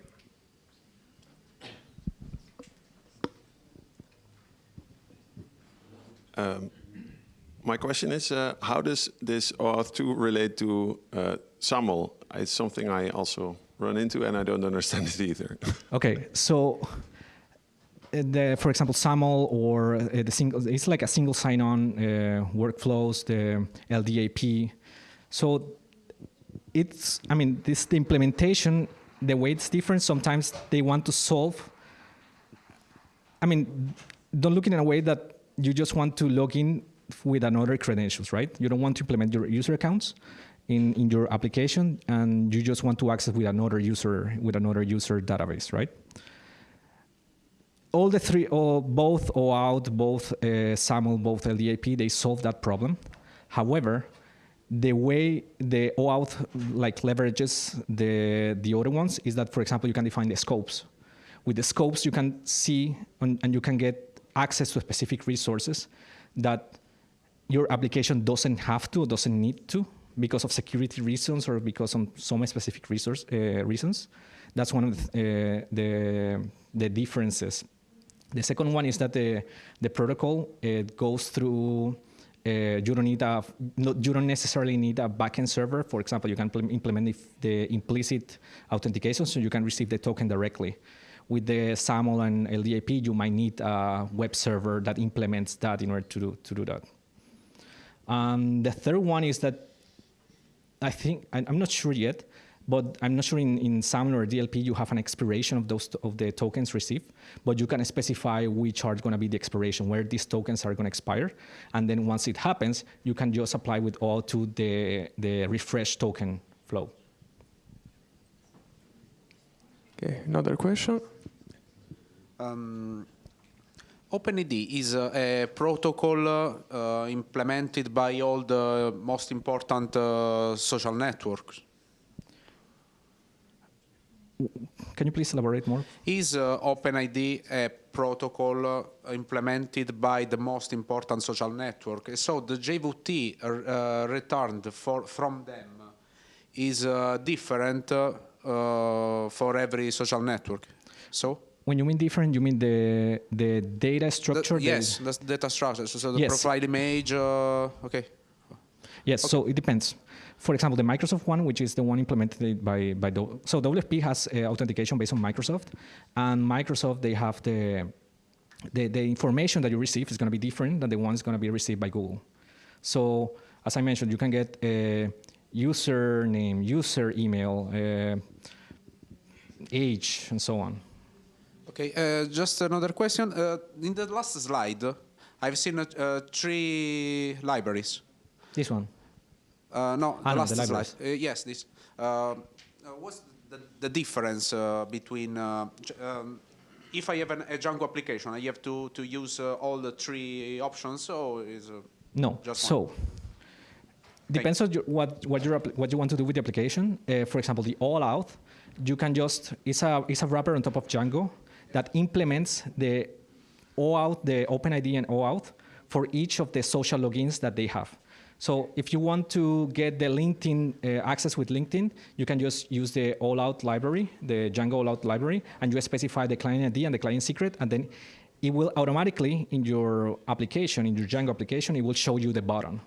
So you don't need to worry internally, like which are the requests that I was done, if it's /out, /token. You don't need to worry about that. They handle it internally. Because if you switch from LinkedIn to Google, the way the request is done, even if it's similar, the protocol, the parameters and the names and the convention is different. So it handles that for you. While OAuth Live, you will need to go more into the code. It's more on the backend side and so on. And Outlive is the one that also implements the protocol, but they also implement the identity provider. So you can have identity provider directly if you want other applications access your user database. Sometimes you want to create your own database of users, so you can use Outlive better. Okay, thank you. Okay, thanks, Jorge.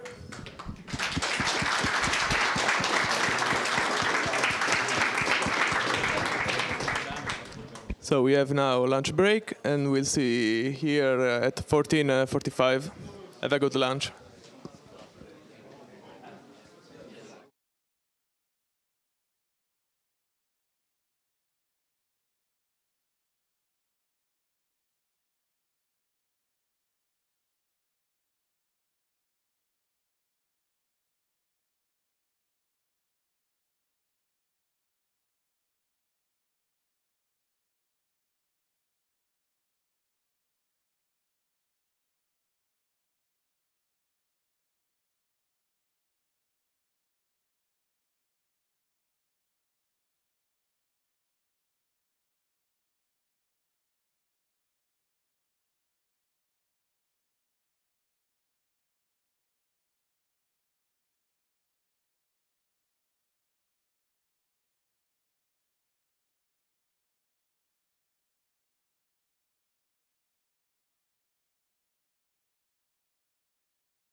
Actually, 10 seconds ago, so we're preparing.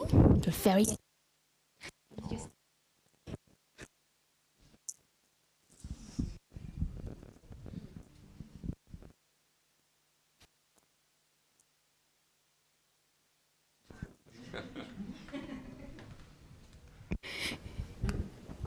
good. Smile. More.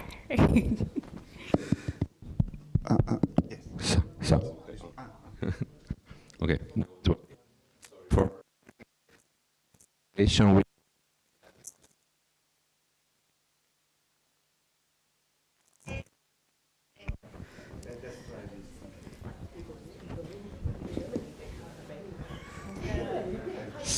okay. Again, I'll try again. For security reason, we can't have more than 5 people standing inside the room, so there are people outside still listening.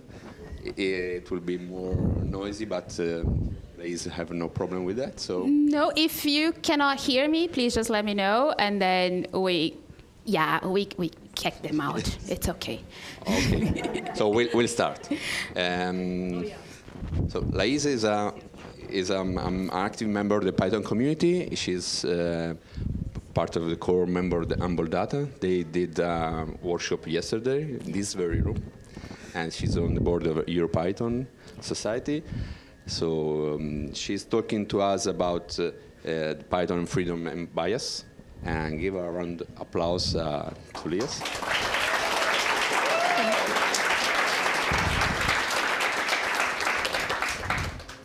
Wonderful. Hello. We have a full room. I'm so excited. Awesome. Cool. So, I promised myself I was going to start with ciao. I'm very honored to be here. Thank you so much for everyone inside, everyone outside as well. Cool. So, Python and freedom and bias. First of all, who am I? Thank you so much for your introduction. My name is Laís Carvalho.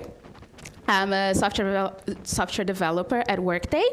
I'm also a board member of EuroPython Society, which is how many people know me here for, like just wandering around PyCons.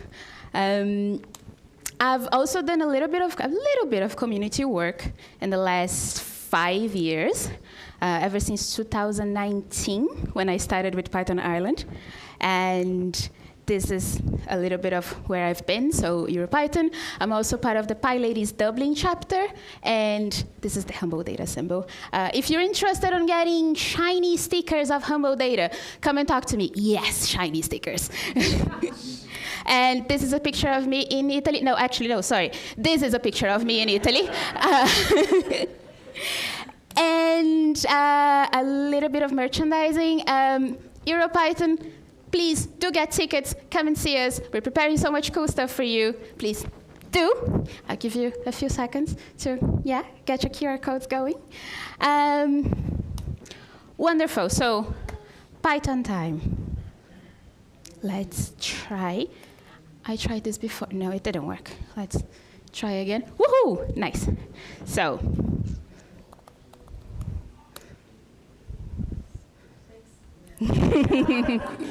everyone knew. Wow. XenoPython by Tim Peters. Beautiful is better than ugly. Explicit is better than implicit. Simple is better than complex. Complex is better than complicated. Fast is better than nested. Sparse is better than dense. Readability counts.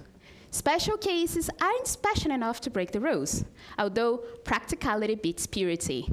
Errors should never pass silently, unless explicitly silenced. In the face of ambiguity, refuse the temptation to guess. There should be one, and preferably only one, obvious way to do it, although that way may not be obvious at first, unless you're Dutch. Now is better than never, although never is often better than right now. If the implementation is hard to explain, it's a bad idea. If the implementation is easy to explain, it may be a good idea. Namespaces are one honking idea. Let's do more of those. You can't see here, but I promise you that is what it says. Who here is familiar with the Python? Good, good. And who here feels like after reading this or by knowing it before, feels like they actually understand it? They get the meaning of it? Awesome. You came to the right place. Wonderful. So, yes. Cool. So first time I read it, I wasn't fully sure I got it. I looked at the words, but I couldn't really feel like I got the meaning. To me, they kind of looked like Python commandments, some sort of aphorisms. I pondered to remember where else I had seen a reference to aphorisms before. That's it. I rented my bookshelf, and I got help from the Bible. Oh, sorry. For those of you who are not familiar, God in Ba, An Eternal Golden Braid, is mandatory reading on the curriculum of some AI university courses. Written by Douglas Hofstadter, who is a almost mathematician, physicist, computer coder, humanist aficionado. This brilliant book explains fundamental concepts of mathematics, symmetry, intelligence, with some discussions like, what does it mean to communicate? How knowledge can be represented, how can it be stored, and even the fundamental notion of meaning itself, which is a little bit more where we're going to dive in today. This book talks about the word being a single thing played on different keys.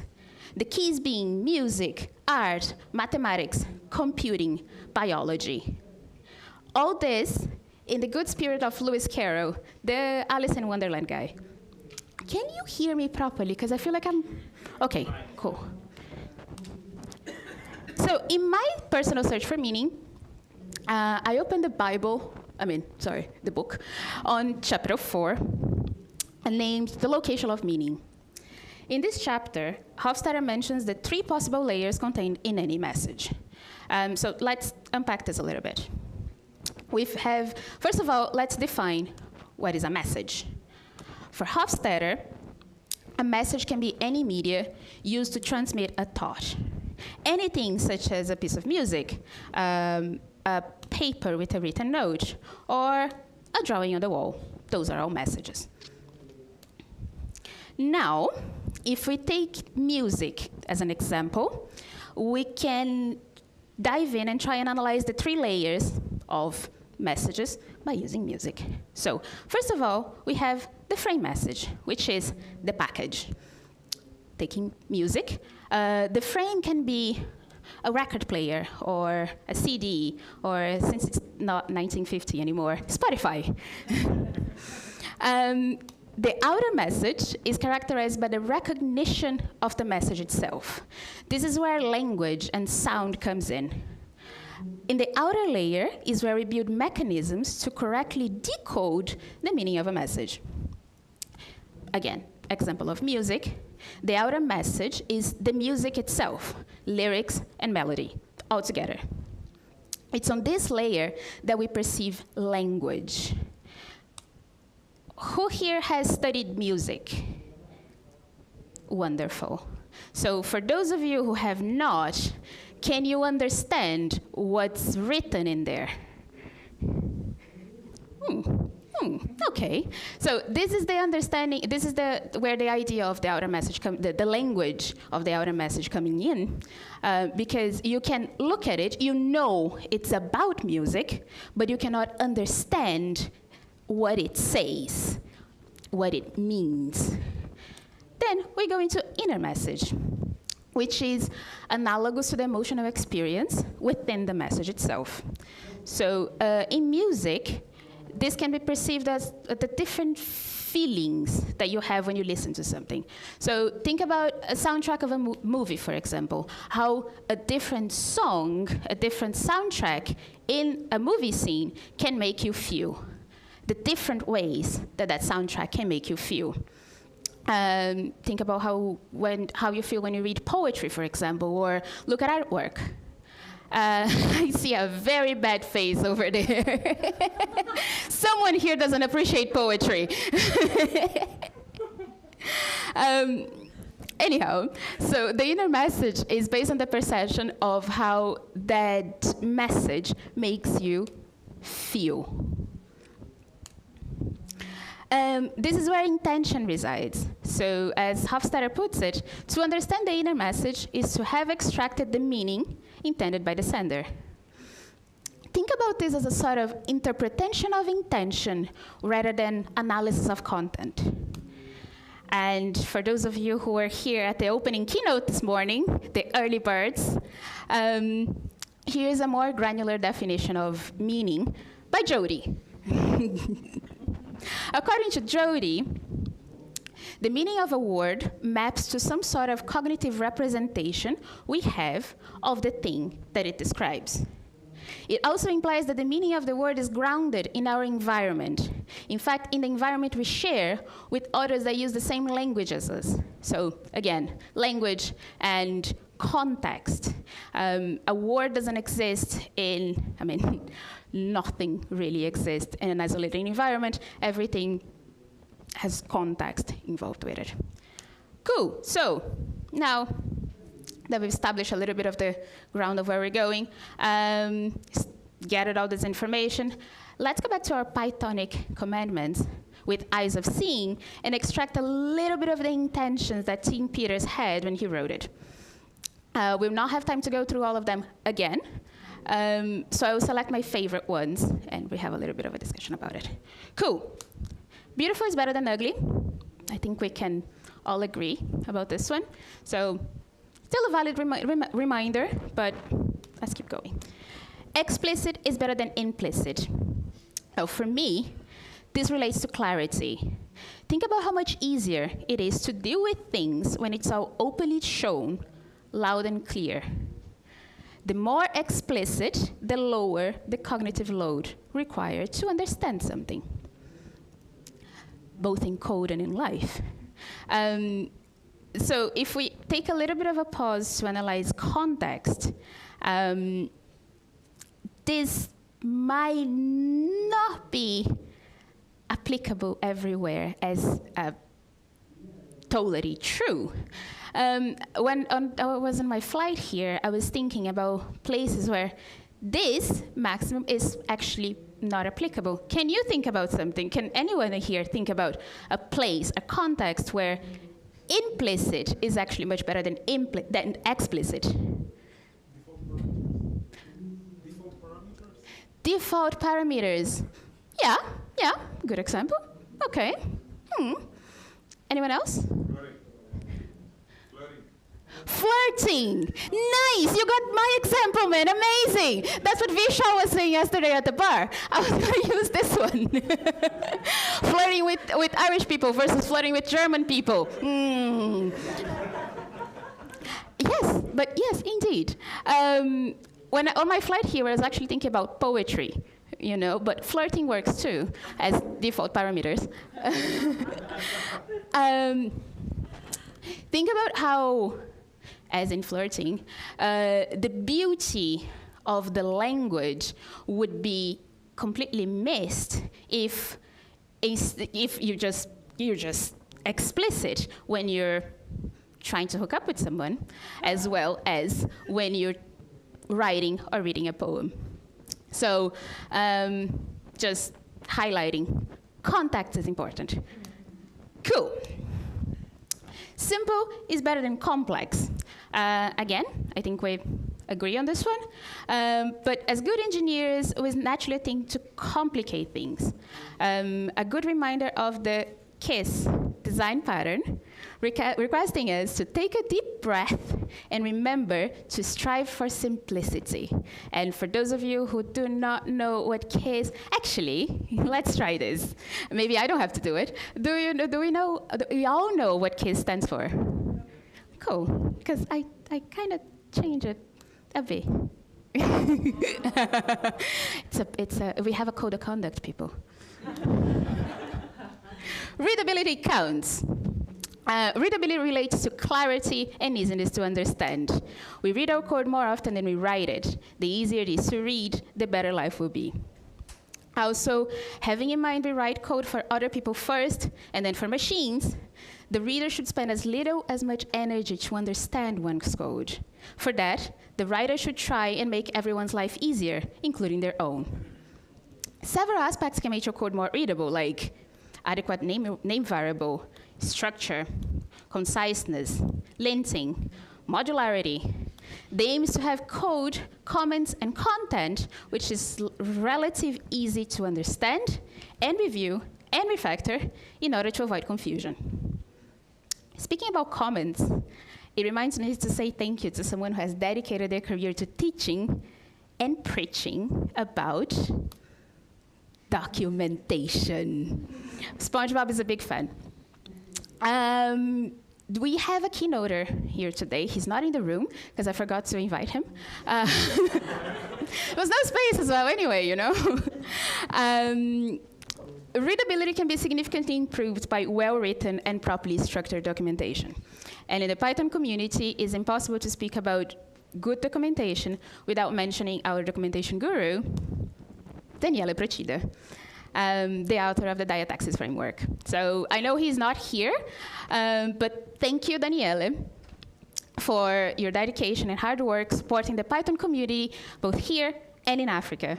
Thank you for your talks and for improving readability on documentation around the globe with the diataxis framework.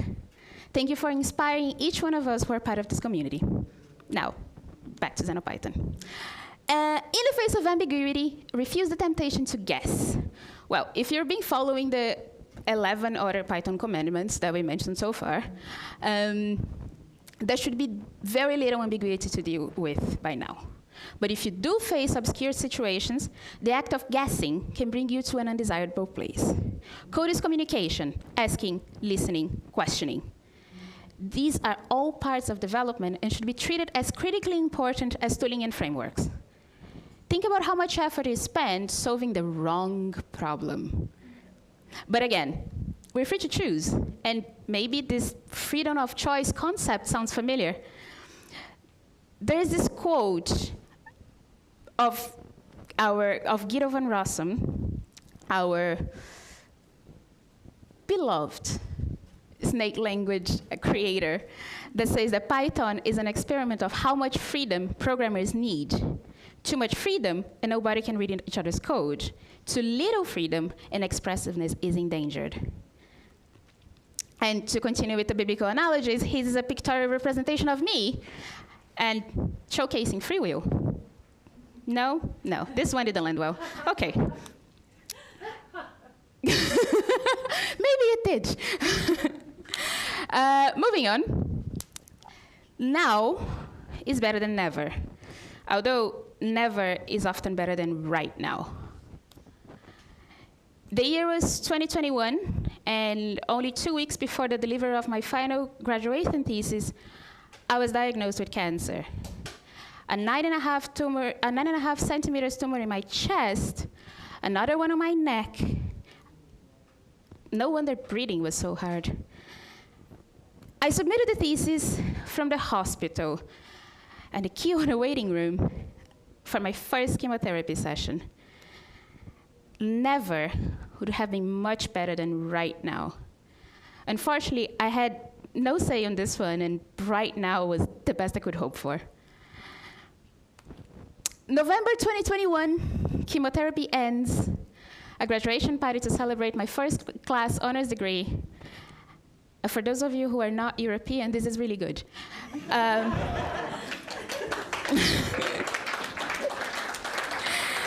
Thank you. And the end of chemo. 6 months of pain, self-inflicted belly injections, loneliness, and books. That's where I met Viktor Frankl. Freedom. I need a water break now, sorry.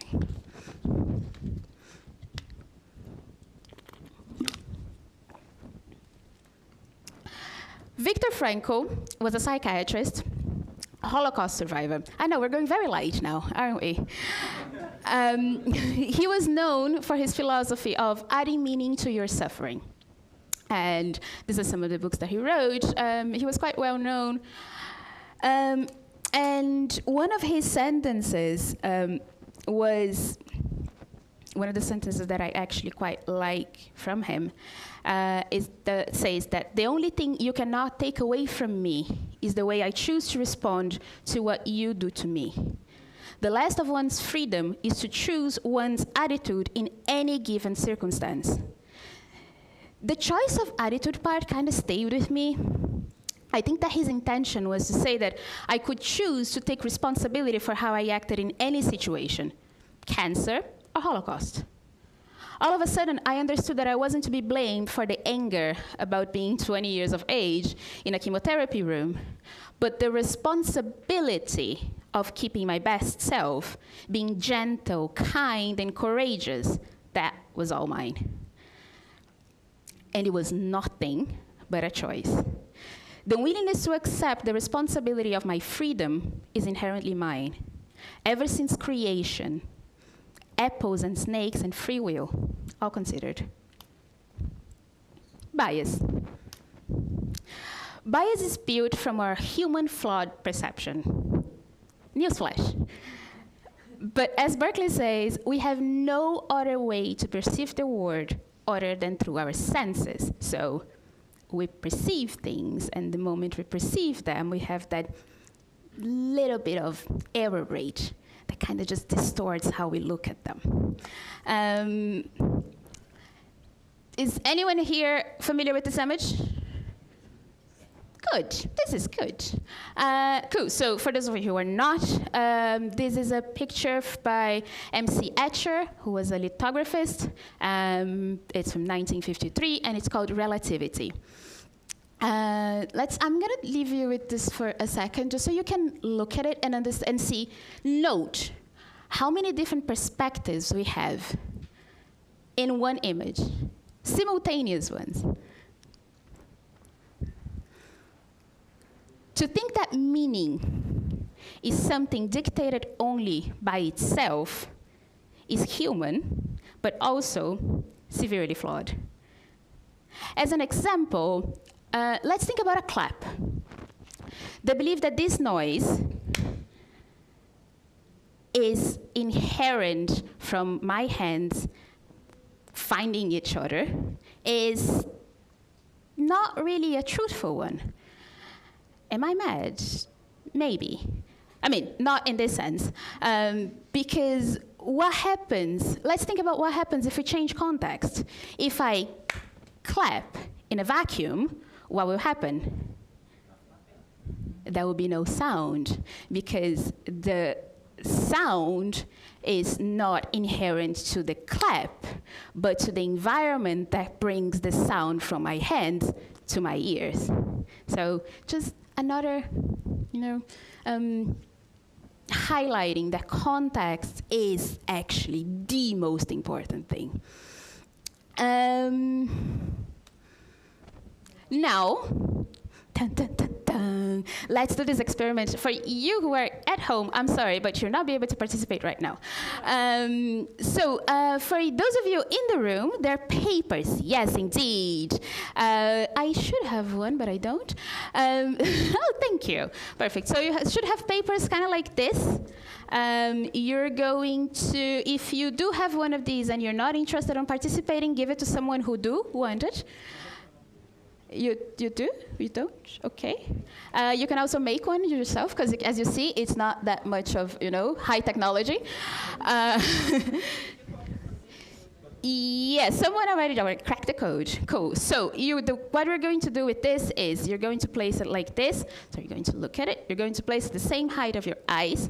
You're going to cover your right eye. And with your left eye, you're going to be looking at the circle, the dot, the very big dot. And you're going to be moving this, so focusing on the circle. You're going to move this, and you're going to find a point where you cannot see the X with your peripheral vision anymore. So if you want to try, anyone wants to try? Awesome. Cool. Okay. Do we have any successes? Does anyone is able to not see? Yeah? Yeah? Awesome. Perfect. If you cannot, I'm sorry, but you're going to have to believe me. So basically, Why does this happen? Does any? Yes, exactly. The blind spot in the eye, indeed. So basically, why does this happen? We have a bunch of, I know it's terrible, but I'm going to have to do this because I don't have a clicker. You have cones. We have cones everywhere here that receive light, receive the information from light entering the eye. When it gets right over here, the eye simply has no way. The cone doesn't exist on this specific part. Since the cones do not exist in this specific part, we have a blind spot. What happens? Light goes in, we can't perceive the information, so our brain automatically fills in the blank, which is with whatever is in the context. So if you did the experiment, you saw a blank spot. Wait. The takeaway here is that our blindness is organic and inherent to the imperfect nature of being human, as you can see, or not see. We just proved that humans are flawed by design, but personally, I like to think that there is beauty in these flaws. I like to choose the perspective that these defects are not really bugs, but beautiful features. The Pragmatic Programmer, another incredible book, talks about the utopic pursuit of the perfect code and how wasteful and unrealistic this is. Instead, we should aim for good enough code. In life, be good enough people. Better than yesterday, we do just fine. There's a traditional Japanese aesthetic called wabi-sabi, which is a worldview centered on appreciating beauty that is imperfect, impermanent, and incomplete in nature. The showcase of this is the story of this Japanese artist who makes ceramics for their whole life. And they were able to produce hundreds of virtually perfect pieces, indistinguishable from each other. At the end of the molding process, they would carefully then press their thumb against each one of the ceramics when they're still malleable, just enough to insert their imprint on it. The addition of natural imperfection, that's wabi-sabi. I like to think that humans are just as that, flawed by design, full of defects, and beautiful because of it, and not in spite of it. Inspired by Lewis Carroll's 1895 paper, What the Tortoise Said to Achilles, also known as Carroll's Paradox of Inference, Hofstadter wrote, contracrostipunctus, yes, I got this, that says, tortoise, I don't see why you call them defective. It is simply an inherent fact about humans that they can't do all you might wish them to be able to do. But if there is a defect anywhere, it's not in them, but in your expectations of what they should be able to do. And the crab was just full of such unrealistic expectations. Here, the crab is us. We're all crabs by nature, and we always have been, or at least since 1895. Since we are just as crab, full of expectations and flawed by design, how can we mitigate them? How can we mitigate those issues? Well, I have some strategies that might help. A tool to make more conscious choices is mindfulness, breaking the cycle of automatic reacting to impulses by cascading ingrained behavior from past experiences. By design, we subconsciously learn, we consciously react. What mindfulness does is to create space between the rising of the emotion and the reaction to it. As an example, I feel angry, I react by yelling at someone. Although there's no blame to be given by the anger, it is my responsibility to choose not to yell at someone. This is how we keep our own power on making conscious choices, just like Viktor Frankl, cancer, or Holocaust. Then, find a community, somewhere you feel safe at, and speak about hard human problems. Listen to understand. Give yourself space to understand the inner message being conveyed. Be empathetic, listen to understand, and relate to the intention of the message sender. And last but not least, read. It changes perspective. And if you don't know what to read, ask me. I have plenty of suggestions. That's it. Thank you.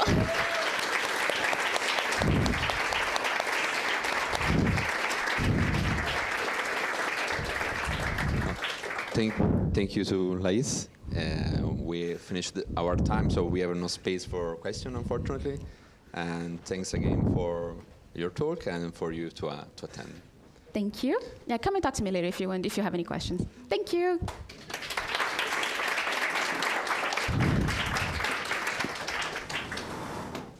You did it. I did it, and you like it? Yeah.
So I take this.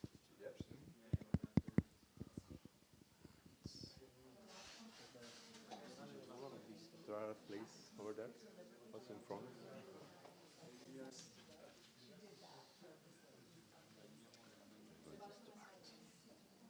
No, no, ma gli avevo richiesto io dopo.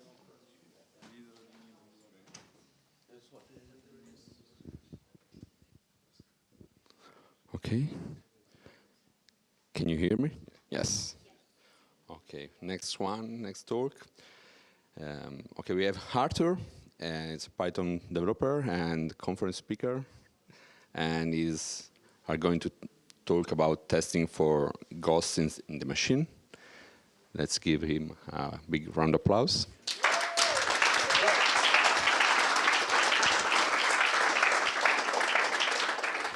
Thank you so much. So I'm not necessarily a conference speaker. I have given workshops like 3 or 4 times at different PyCons, but it's the first time I'm giving a proper speech. So, yeah. Now we have to get through this together. Okay, so before I start the source of this presentation, the QR code to this and all the sources to things I mentioned will be shown at the very end. Cool. So that's me. I really enjoy surfing, but I live next to the Baltic Sea, which is not very surfable. I tried once, and then I hurt my back. I also really enjoy space exploration and astronomy, and I try to pass it to my daughter as well.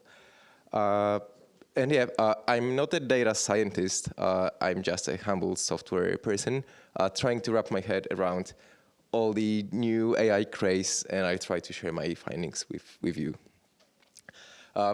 I have been coding in Python for food for over a decade now. I have worked for some big tech, for some small tech, for some fintech, and currently I have been contracting for overseas companies for the past 6 years, I think now. Okay, so how are we going to get through this? First, I would try to show you what the problem is, because I think this is not as clear as it might seem. Then I'll go through the challenges, through the oh my god, and hopefully towards the end I will be able to present some solutions which you would be able to apply to your own projects. Okay, so for this particular example, let's imagine a corporation, like an evil insurance company, who decided to have a chatbot on their webpage. I named the company Delay the Pay, because why not? So here is one of the examples of how a conversation between a user and such a chatbot could look like. I will just read it out loud.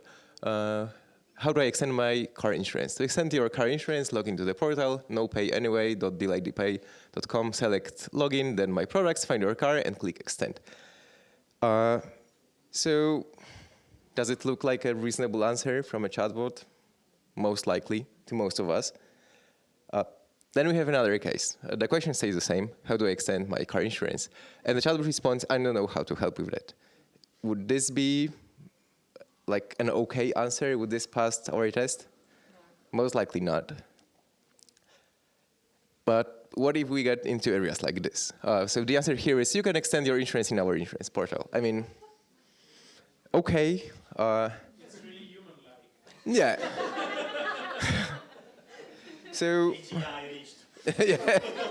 Oh yeah, that is peak AGI. And I mean, it's really unclear if that's expected or if that should pass a test. Is there a test for it, or how do we define a test for it? And then we can ask about extending car insurance, and we might end up with something like this. Of course, it's usually not that bad.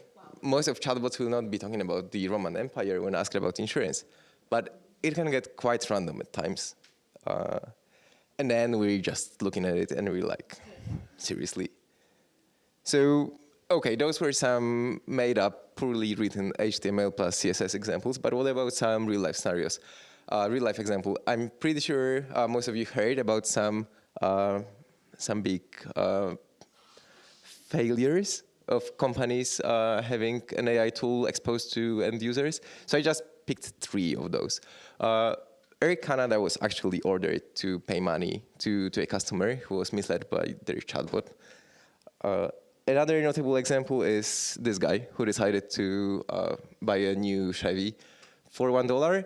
So this did not end up in a legally binding agreement, but like it was huge, and no Chevrolet dealership has a chatbot anymore since that time. And then DPD also decided to have their a chatbot on their webpage, and it didn't cause any legally binding agreements, but it made them appear on BBC main page, which I would say could be considered a PR disaster. So there are people responsible for quality of those things, or we would hope there are. And it looks like they, I mean, I don't know, maybe they got laid off a few months ago, as a lot of people. So in this presentation, I will use my personal experience. My personal experience comes from 2 projects, and I will spend like 3 minutes talking about where this comes from. So one of those is a chatbot which is placed in a portal only for logged in customers for a company I contract for. It has access to our knowledge base through functions, and it also is able to explain things to users, to list some entities created by a user. And my second experience is my CLI Gen. It's my hobby project, which I created some time ago. So basically, it's just a fancy way of asking for how to do something in terminal with a one-liner. It was fun, and it was also challenging, and I used some experience from that in this presentation. Okay, so we're moving to challenges, and I'm pretty sure most of us here could list many of those. So I will try to just explain those which are most burning or worst, at least for me. So everything starts here. And it comes as no surprise that everything is non-deterministic.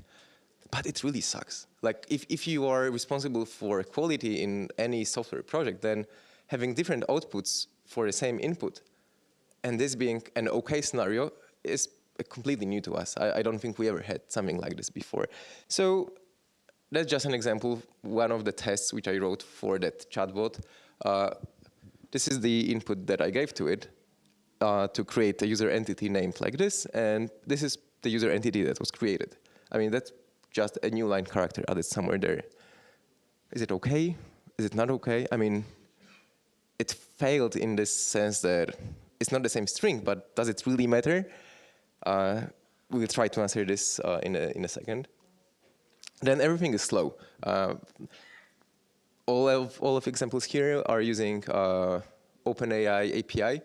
So those transactions take time, answers take time, and it's just slow. So someone might say, why don't you just execute it in parallel? Well, the API is heavily rate limited. So even if you try to send multiple requests at the same time, parallel your tests, sooner or later you will hit the wall of rate limiting, and it just doesn't scale. You cannot have 3,000 tests hitting OpenAI API directly at the same time. And then everything changes on monthly or even weekly basis. Thanks OpenAI for creating a new model 2 weeks before my presentation. Yeah, right.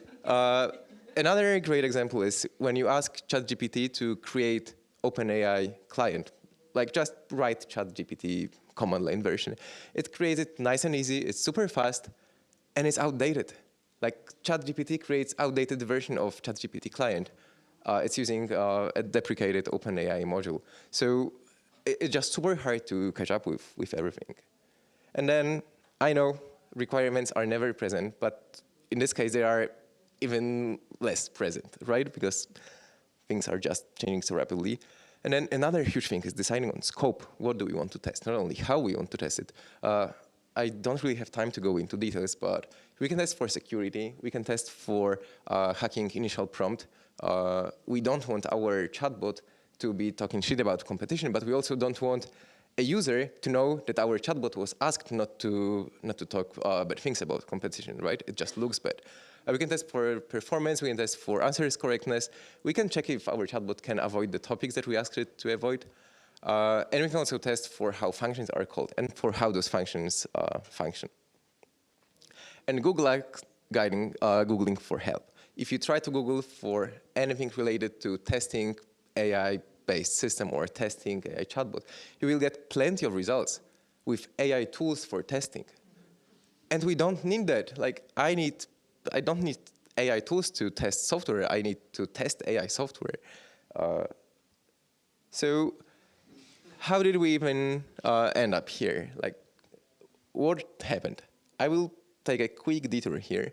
So that's a technology S-curve. It's basically product performance versus time or engineering effort. So almost every new technology follows the same path. At first, you need to put a lot of time, a lot of effort to get not really great results. Then the technology takes off. You get a lot of increases, a lot of performance increases, a lot of new features with reasonable effort. And then we arrive at a plateau. And there are multiple technologies. There are multiple technologies that are just there, like 90-something% ready. Probably you'll have some ideas in your mind. My two favorite examples are self-driving cars. We've had cars that can drive themselves for like, what, 10 years now? And we still drive our own cars. Same goes for speech-to-text. We have our phones which can accept speech and turn it into text. But we're not using it because it's 96% accurate, and who needs texting with 96% accuracy? There are also some projects which are there, very low on this curve, with those super fast games only in front of them. And we don't really know where we are in terms of generative AI or AI for software. And we don't really have any way to know, because to know that you're on a plateau, you need a few months or years to know that there have been no major successes made recently. So the only way that we have to catch up with things is like keep working, keep making them better and better. Okay, so I think I went quite fast through those through a few slides before, so I will take my time in talking about the solutions here, which will hopefully give you some relief. Whoops.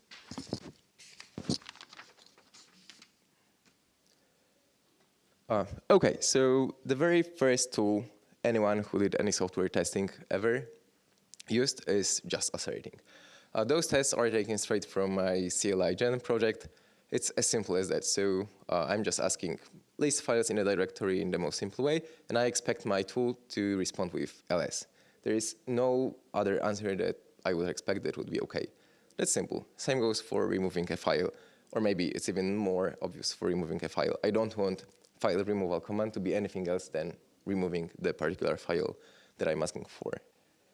But it's not good enough in many cases. So deeply sequence matcher comes for help for cases like that one new line character that I mentioned before. This is basically a tool to judge how close two strings are together. And for many cases, this would be good enough if you want your chatbot to create something named something, and you are okay with an extra space or with a dot at the end. That's your way to go. It's built in Python. You don't need to pip install anything. It's extremely fast. And then we are getting into the areas of a bit more sophisticated tools, one of them being deep eval. I have used deep eval for a few months now, and I'd like to give a huge shout out to Jeffrey from Confident AI. Those guys are actually answering emails, like 50 probably at this point, and they are super helpful. So deep eval is, apologies for showing code on the screen in such quantities, but it didn't really make much sense to split it into multiple slides. So bear with me, just a few slides with code. That's taken straight from their documentation. let me very quickly walk through what's happening here. So first, we're just importing our module, deep-eval, and then we need to define a metric. So in this case, we are going to use answer relevancy metric, threshold for passing, and then we have 3 strings. One is input, so that would be our test data. This is what we want to ask our product under test. Then we have actual outputs, so this was what our product under test answer is. So this is what our chatbot would answer back. And then we have retrieval context, which is essentially expectations. This is what we want this to answer, and we can run it. So let's try to use it against our chatbot from Delay the Pay. So that was the first screenshot, something that we all decided is reasonable answer. This is a simplified test case. So again, it's just defining a metric, the 3 strings. This would be our test data. This is the actual output coming from the product, and this is the expectation. And then we just run the test. This is a lot of text, so just let me summarize it. It's passed. It took 9 seconds, which is quite okay. And then we are even given an explanation. So in this case, it says the score is 1 because the response is perfectly relevant and directly addresses the question about extending car insurance. It even told us, great job. So let's look at the other screenshot. I don't know how to help with that, so we would expect the test to fail on something like that. Yeah, so that's I decided to remove some of not really necessary code there. So in this case, the score is 0 because the statement, I don't know how to help with that, does not offer any relevant information or steps how to extend car insurance. Makes sense, right? So let's go to a bit more difficult case. So this is the human level AGI answer.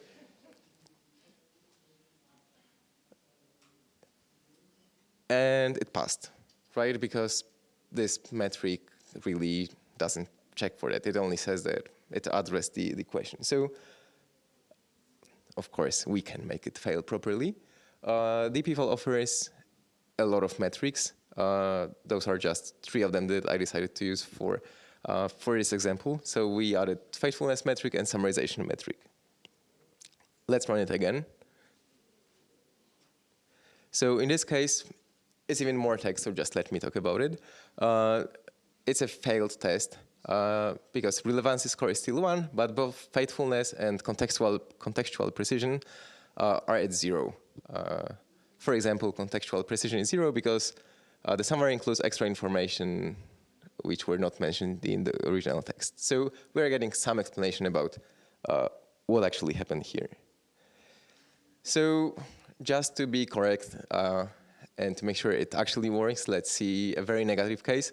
So what if we answer something about Roman Empire when asked about extending car insurance? Whoops. It fails, but interestingly, faithfulness score didn't fail because there were no contradictions in the text.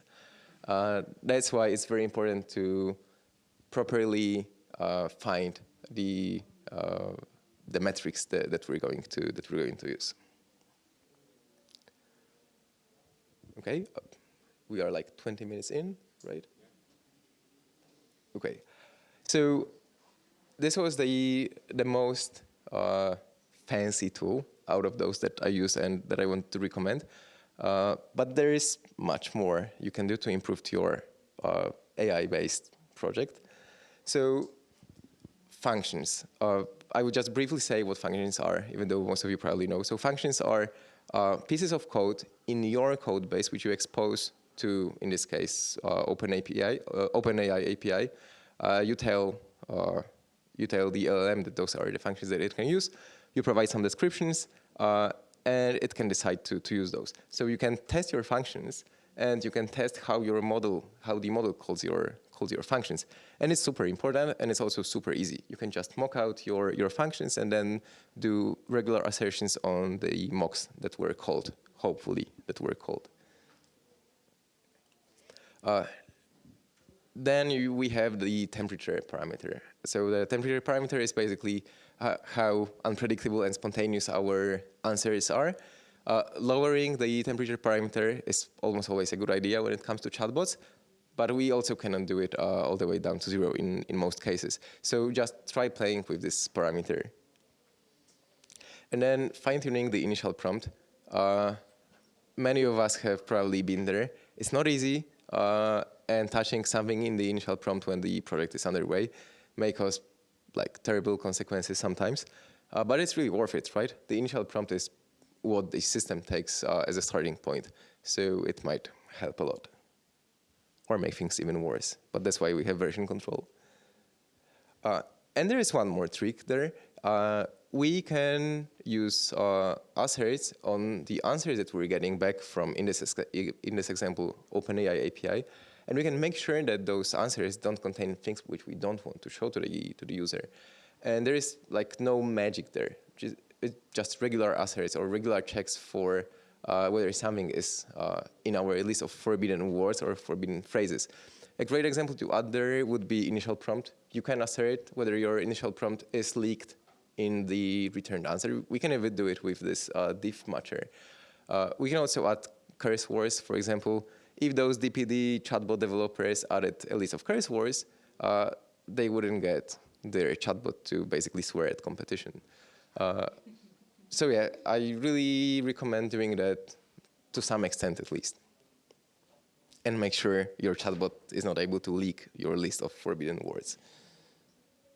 So assuring quality in any AI-based system is just a gift that keeps giving. And I think we need to use it as an opportunity, right? We need to keep learning. We need to keep exploring stuff. But yeah, I mean, it's hard. So I decided to put some key takeaways here. So it's still uncharted waters. And not only is it like uncharted waters, we don't know how much more the intense progress will take. We don't know whether we are at the plateau or are we in the middle of this, or are we even just starting? Is it going to get worse in terms of how many new things will happen in upcoming months? I don't think we are just starting, but we don't really have a way to know. Don't forget about assuring quality, especially when you're presenting anything to end users, and you probably are. Choose the right tools for the job. Deep eval takes a lot of time to pip install, has some dependencies, and maybe just an assertion would do the trick in that particular case. And then if there are any technical managers here, they would hate me, but reserve time for maintenance. Your tests will need maintenance, and you need to reserve time for this. Your OpenAI Python-based tool will need OpenAI module to be upgraded if you want to work with like 4.0 or next coming models. We need time for that, and people tend to forget that, especially those in charge of human resources assigned for a project. So that was my main part. Thank you all for your attention. I have just some very last thoughts. I think we have like 2 minutes, so that we have 5 minutes left, more or less. Okay. So I just wanted to say just a few more tips. Do test full integration. We had a case just a few days ago when Microsoft Azure-based knowledge-based search was just not available. So the OpenAI chatbot wasn't returning any errors, but it was just saying, I don't know how to help with that because it was not able to reach an external function. Another thought that I wanted to share after this presentation was ready. DeepEval also offers custom metrics. You can use OpenText to create your own metric and decide what are the criteria for passing or failing. And I think it's super cool. And also, I think we should be all grateful for an amazing community that we have. The community makes it so much easier, like random dudes in California responding my emails about some questions of using DeepEval, or a random person on the internet whose presentation I saw, just answering my emails about some presentation details. So yeah, I think that's really worth thinking about at least. Cool, thank you so much.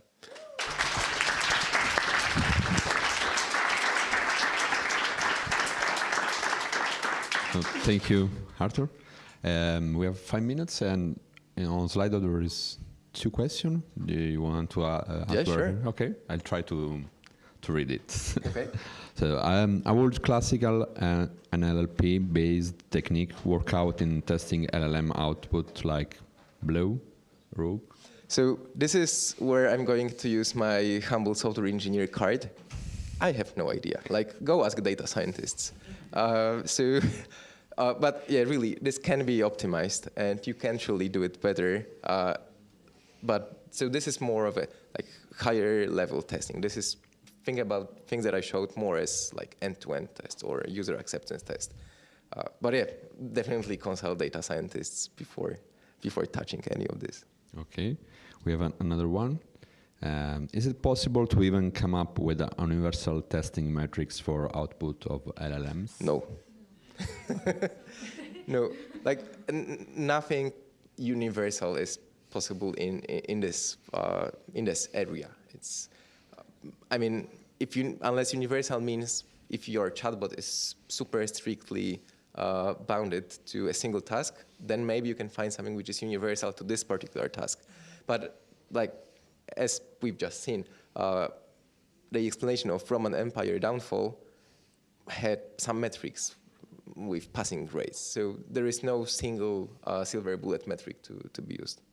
But that's a tempting idea. Okay, if you have other question. Okay, for the next, yeah.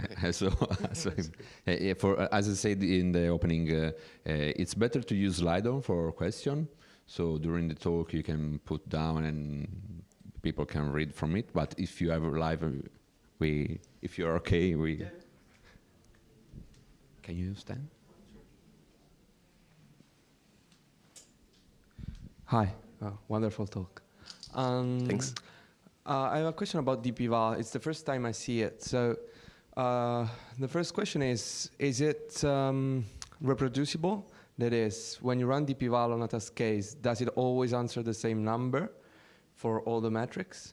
And second part, is there an LLM inside DPVal that computes these metrics, or is it something totally reproducible and inspectable? Okay, it's yes and yes. So first, it is reproducible, as in, if you set those metrics in a good way, it will return the same values, usually, but it's also LLM-based. And you can either use OpenAI, or there are a few options to feed it, like basically close to anything. But the default out-of-the-box version uses also the GPT models, so it's not deterministic. But that's why we try to use multiple metrics to kind of make it deterministic. And to make it a bit more deterministic, we can set more strict thresholds. But yeah, it's not very deterministic. We have another question on Slido. You can find the link for Slido on the schedule, so directly in the talk space. So do you have any ideas on why many evaluation tools are built with LLMs testing LLMs? I think it's doable. I think it's just easier. But I don't know, go write more stuff. Like, we need more evaluation tools. We don't really have enough.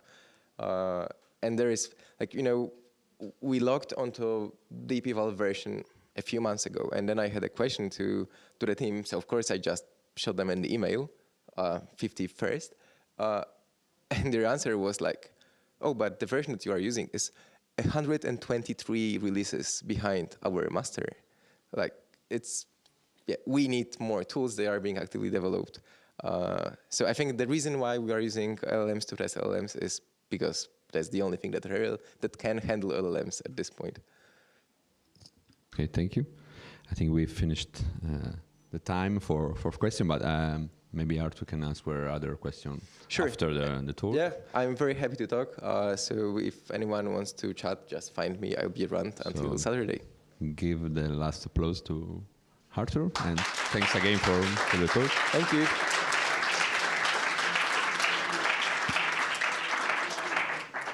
So we will have the next talks in 10 minutes.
Okay, we are ready to start. So I remember to you that for asking questions, you can use Slido. You can find the link on the website, on the schedule, because it's the preferred way to ask questions. And now we go with Federica and Andrea from General Italia. They are speaking today about data versus engineers. Let's give them a big round of applause.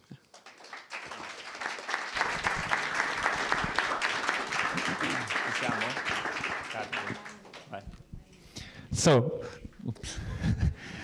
good afternoon.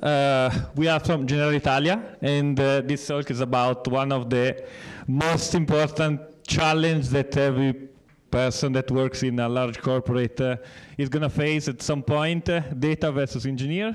We are going to present our framework that we have developed over the last few years that want to, let's say, make some order around data we have in the company. Oops. My name is Andrea Purgato. I lead the data platform governance team in General Italia. I moved data since 8 years, and I studied computer science engineering. I'm here with Federica, and I've been a data engineer for 6 years, and now I'm working in the data platform team at General Italia. Okay, so let's start. This will be our agenda. We will start with few theoretical slides, I'm sorry. Then we will present our solution with an overall architecture, and we will go with the details with some code. We have recorded a coding session, and we will end by showing how we exploit the Airflow capabilities in order to schedule thousands of different jobs. So let's start by the initial problem. This was the architecture we've had like a couple of years ago. As you can see, it's kind of a mess.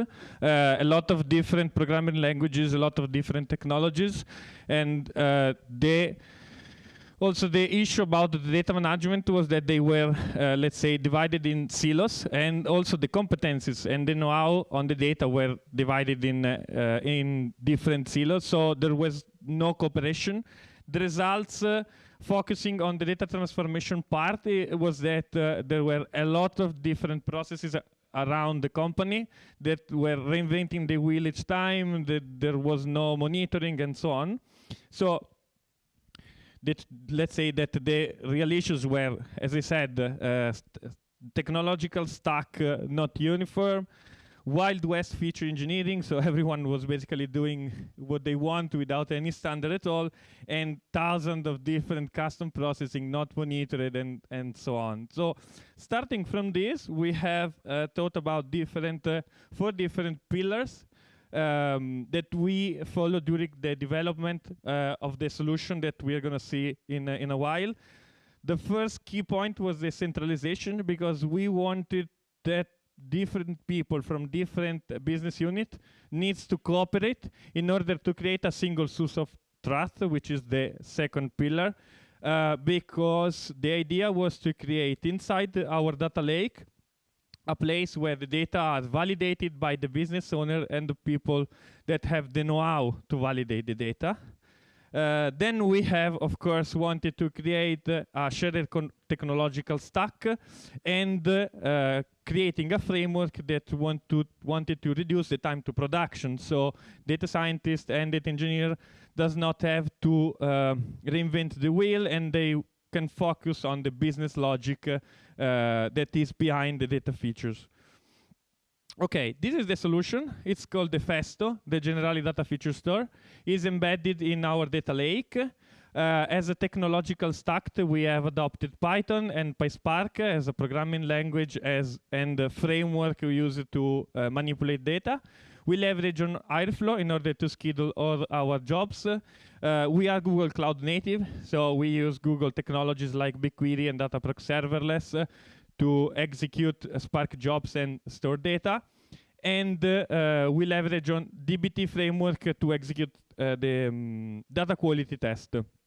So Festo is divided in different components. The first one is a Python library called Airflow Common. It's basically an Airflow wrapper that want to expose different DAG builders that are used by other developers to create Airflow DAGs in a standard way. So we as a platform team can manage different DAGs in a central way. To monitoring purposes and so on.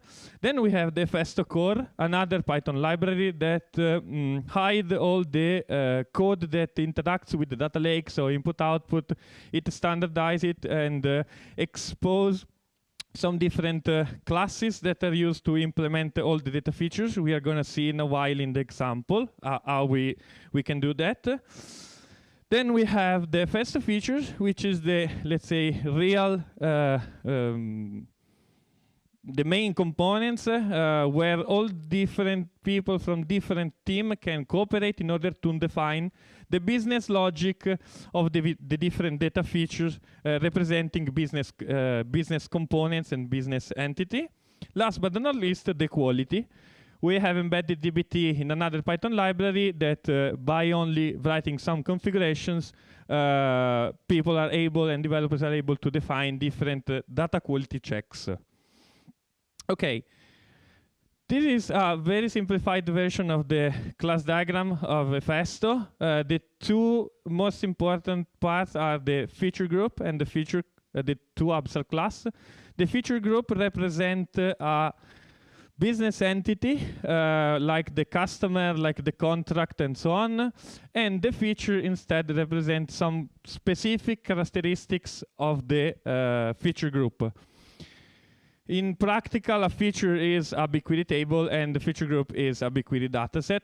The peculiarity of the feature group is that all the features that belongs to the same group share the primary key. This is because enable data scientists and machine learning engineer to join all the tables, maybe computed at different times, in order to create feature matrices that can be used as input for the different AI model and machine learning models. Okay, theoretical part is ended. Let's get to the example. This is the scenario, very simple. We need to compute two different data features, the fruit cost and grocery shopping, by using three different raw data read from the data lake. The two features, as you can see, depends on each other. And we are going to see how it is managed, this dependency, at the end of the presentation. Now we are going to see how we need to define, how we use a Festo to define the data features. Okay, first thing to do, define the feature group. The feature group, the first one is the fruits that represent the entity fruit. It extends the feature group abstract class. Some comments, then we need to define the constructor. Here we pass some mandatory variables, which is the composition of the primary key name, some description. Then we move on by defining the fruit feature, fruit cost feature. It extends here also the abstract class feature. We pass the group in order to connect both of them. We pass the scheduling. Now we define a list of tables which are basically the inputs we want to read from the data lake. They are composed by a tuple of strings. The first one represents an alias for the BigQuery dataset. The second, the table name. Now we have some description that is used by the data governance team in order to create and extract some catalog that is exposed in our company data catalog. This is the generate feature method that will contain the business logic. But before defining the business logic, we want to define the unit test in order to approach the problem from a, don't insult me, a test-driven development way. So we want to define before what we expect. In this case, we need, of course, to define which are the different inputs, so the two tables. In order to do this, we need also to create the table schema and the actual data that are inserted into the data frame Spark. The tables have all the same schema, the name of the fruit, the actual cost. Here we're defining the cost. Let's add then the data. In this case, we are adding three different values, apple, banana, and the avocado.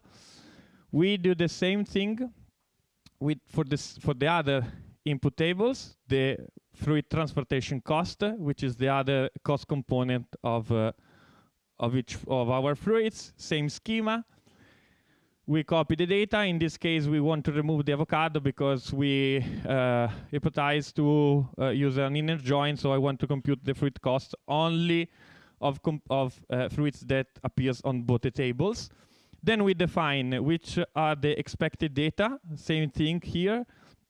Let's define the schema, which is the same name and cost, and we define what we expect. So the sum of the different fruits that appears on both the input tables. In order to execute the test, here we use a function provided by the FestoCore library.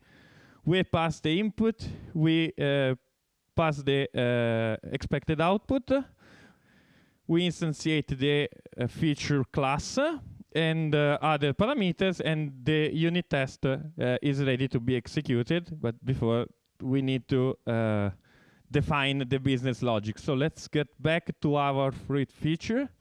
In this case, we are first reading the input data. As you can see, there is no spark.read.whatever, because FestoCore has already done for us. We have as input a dictionary, the tables, that contains all the data read from the data lake. This is one of the main functionality of the FestoCore, that is hiding the boilerplate code that reads and then that writes the data from and to the data lake. Now we are just joining the two tables. Inner join, we add the cost column by adding the two cost components. What we're going to see now is that we are going to define the feature group related. Sorry, I forgot about the unit test. We are executing the unit test. Of course, it works because it's recorded. Otherwise, we are going to have some issues. Okay. Okay, the test is green. Now, let's go with the second data features, the shopping, the grocery shopping. That belongs to another feature group. What's important here is that, okay, the feature group is basically the same as before. What's important is that in the data feature that we see in a few seconds, we create a dependency by setting as input tables the previous fruit cost feature. Now, okay, the description, okay, we have seen this. Let's go with the other data features, grocery shopping, extend features. Okay. Some useful comments. Okay, here you see that we pass the right feature group, okay, the shopping, the newer one, the scheduling as input table list, input tables. We will pass. The first, it's a row table, okay, as before, tuple of strings. And the second one is the actual object fruit cost. This is useful because when the iFruitDAX is built, he knows that there is a direct dependency, so it guarantees the right order of execution. Okay, moving on. One of the most important functionalities that we have implemented in Festo is the historicization of the data. This particularity has come from, let's say, as a request from the data scientist. The main challenge is that in the data lake, the raw data, they have no historical data at all. So we came out with a very naive solution. We compute the hash value of all the columns that each feature has. And then for each time we recompute the data feature, we compare the hash value with the latest version, and we keep only the rows that have hash value that has changed. Let's make an example in order to make it easier. Same scenario, production, transportation, and total cost. We have 3 rows in input, orange, lemon, apple, and the result at T0 will be with 3 rows. The hash is different for each row. At T2, what we see is that the cost of the oranges has changed and a new row is added. What Festo does, it computes the delta by comparing the hash. So a new line with the orange has been written, and the banana, of course, since it's new, it's added to the historic table. At T2, what happens, in order to complicate things, the first row, orange, disappears, so exit, let's say, from the primary key set. The lemon change. What we does here in order to manage also the expiration, okay, lemon is added because, okay, it's changed, but the important thing is that the orange is set. All the columns that has been computed are set to none. In this case, just the cost, because time, hash, and expired are technical columns. And the flag expired is set to true. So we know that from that time on, the orange is not going to be in the primary key set.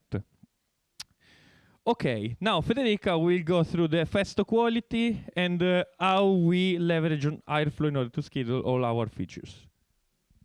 Okay, now we are ready to write the data quality tests. So we had the aim to avoiding data engineers and data scientists to write code. So we use DBT to implement tests. And DBT needs just a configuration file, a YAML file.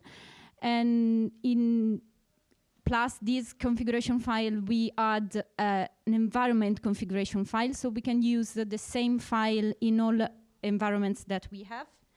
And when we write the file, we deploy on GCP, on GCS bucket, and so that's it. Because our library can read the file from the bucket and manage the test. So we have 3 environments: production, pre-production, and development. And we have an instance of Airflow Composer on every environment with our Airflow Common library.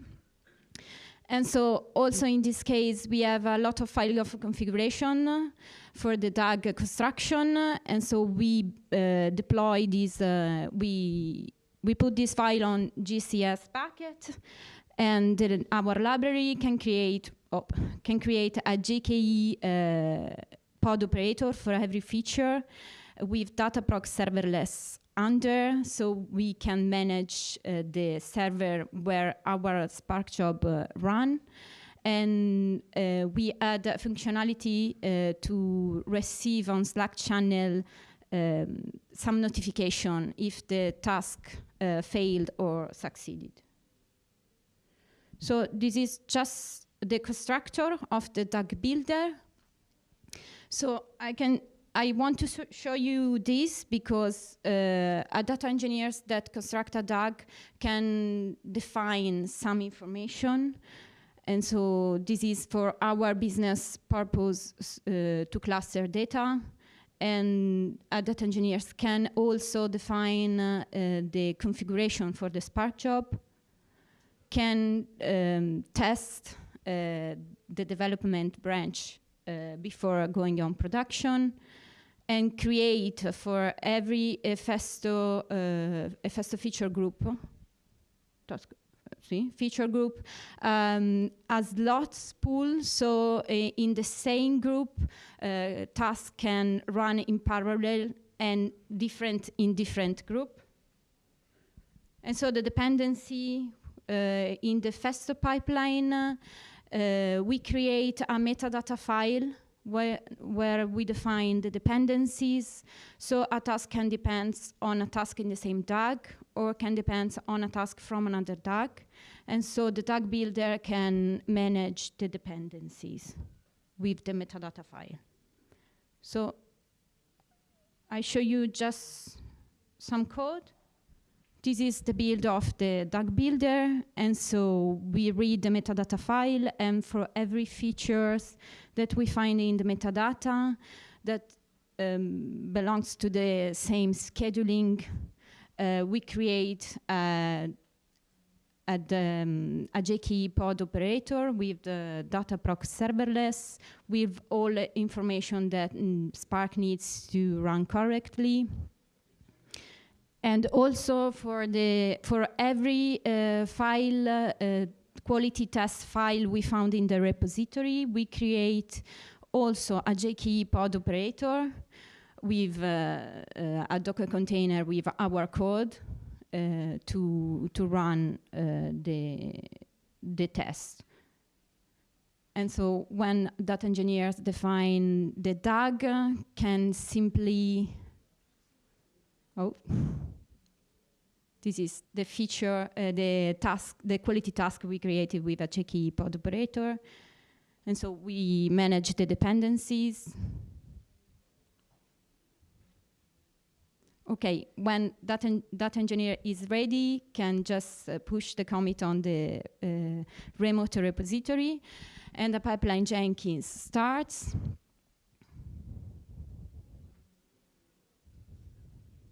Okay, and so you can find a lot of steps just to validate what we are doing, and if we are in a development environment, we create a sandbox, we deploy a sandbox, and in this sandbox we find just the DAG that we have created or we are modified, not all the tasks in production. Okay.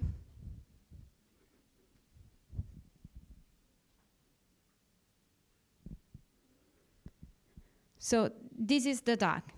You can find some technical task, and as you can see, there is a fruit cost task that is the feature that we created with Andrea before, and we have defined the quality for the fruit cost feature. So after the task of the feature, we have the task of quality, and the shopping grocery feature that depends on fruit cost feature depends on its quality. Okay, so if the quality failed, the task of the feature, the grocery shopping doesn't run. Okay, when the DAG stops to run, we can find in BigQuery 3 tables. So an historical table, a latest table with, for each primary key, the latest row, and a snapshot table that is the data from the last run, just the data from the last run.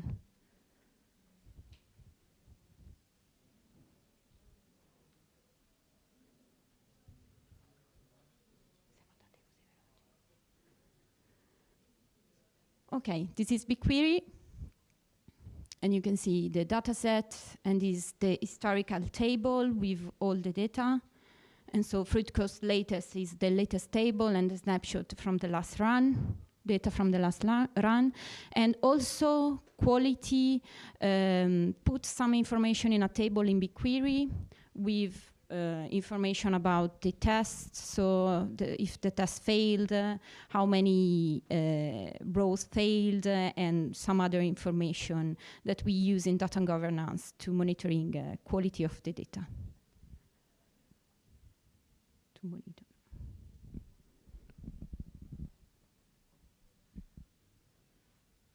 Okay, just few numbers.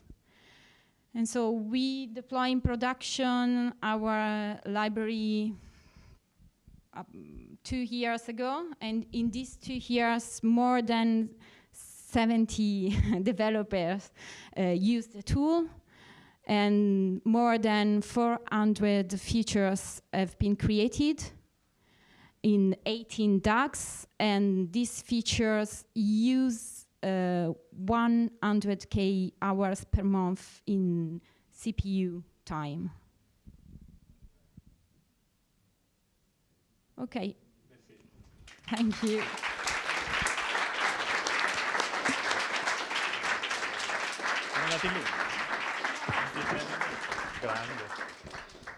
So thank you for the talk. We have time for question on slide, or we already have some question. Okay. Okay, I'll start with a shorter one. Okay. What about the vertical lineage of feature? Is it pushed to a lineage backend? What do you mean with vertical lineage? Okay, I think there is someone that asked from online. From online? Okay. let's go with the next one. Okay, let's. It's better. Have you considered buying commercial solutions like Tecton, Opsworks? Why in the end did you decide to build your own? Okay, good question. We have evaluated a few years ago solution from the market. The reason was that at that point they were not really ready for our use case, I think. Not because the library was not, let's say, capable of, but since we have a lot of peculiarities that are how our company is organized, it was difficult to implement those solutions from the market. So we have opted to implement our own solution. In this way, we let's say could tailor the solution on our needs. This was basically the idea behind. Okay, we have another question. It's a bit longer. Okay. Are the features used only for analytical purpose and for training ML model, or are they also used for inference, like when predicting a price on the website? Okay. Data features are used mostly to as an input for the training for machine learning models. Sometimes happens also that inference is computed on a Festo.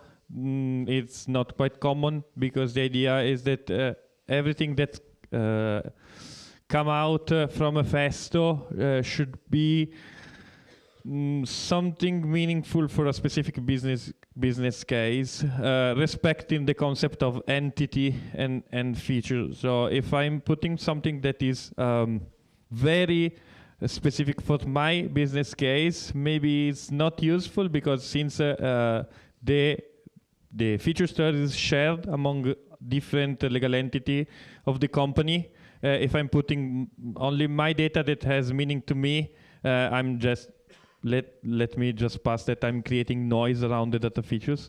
So all the models are managed outside the Festo. This is basically what we do. Okay, we have other questions. I don't know if they are for Federica. Why did you call it a Festo? No idea. Okay, the next one is, what's your favorite part of a Festo?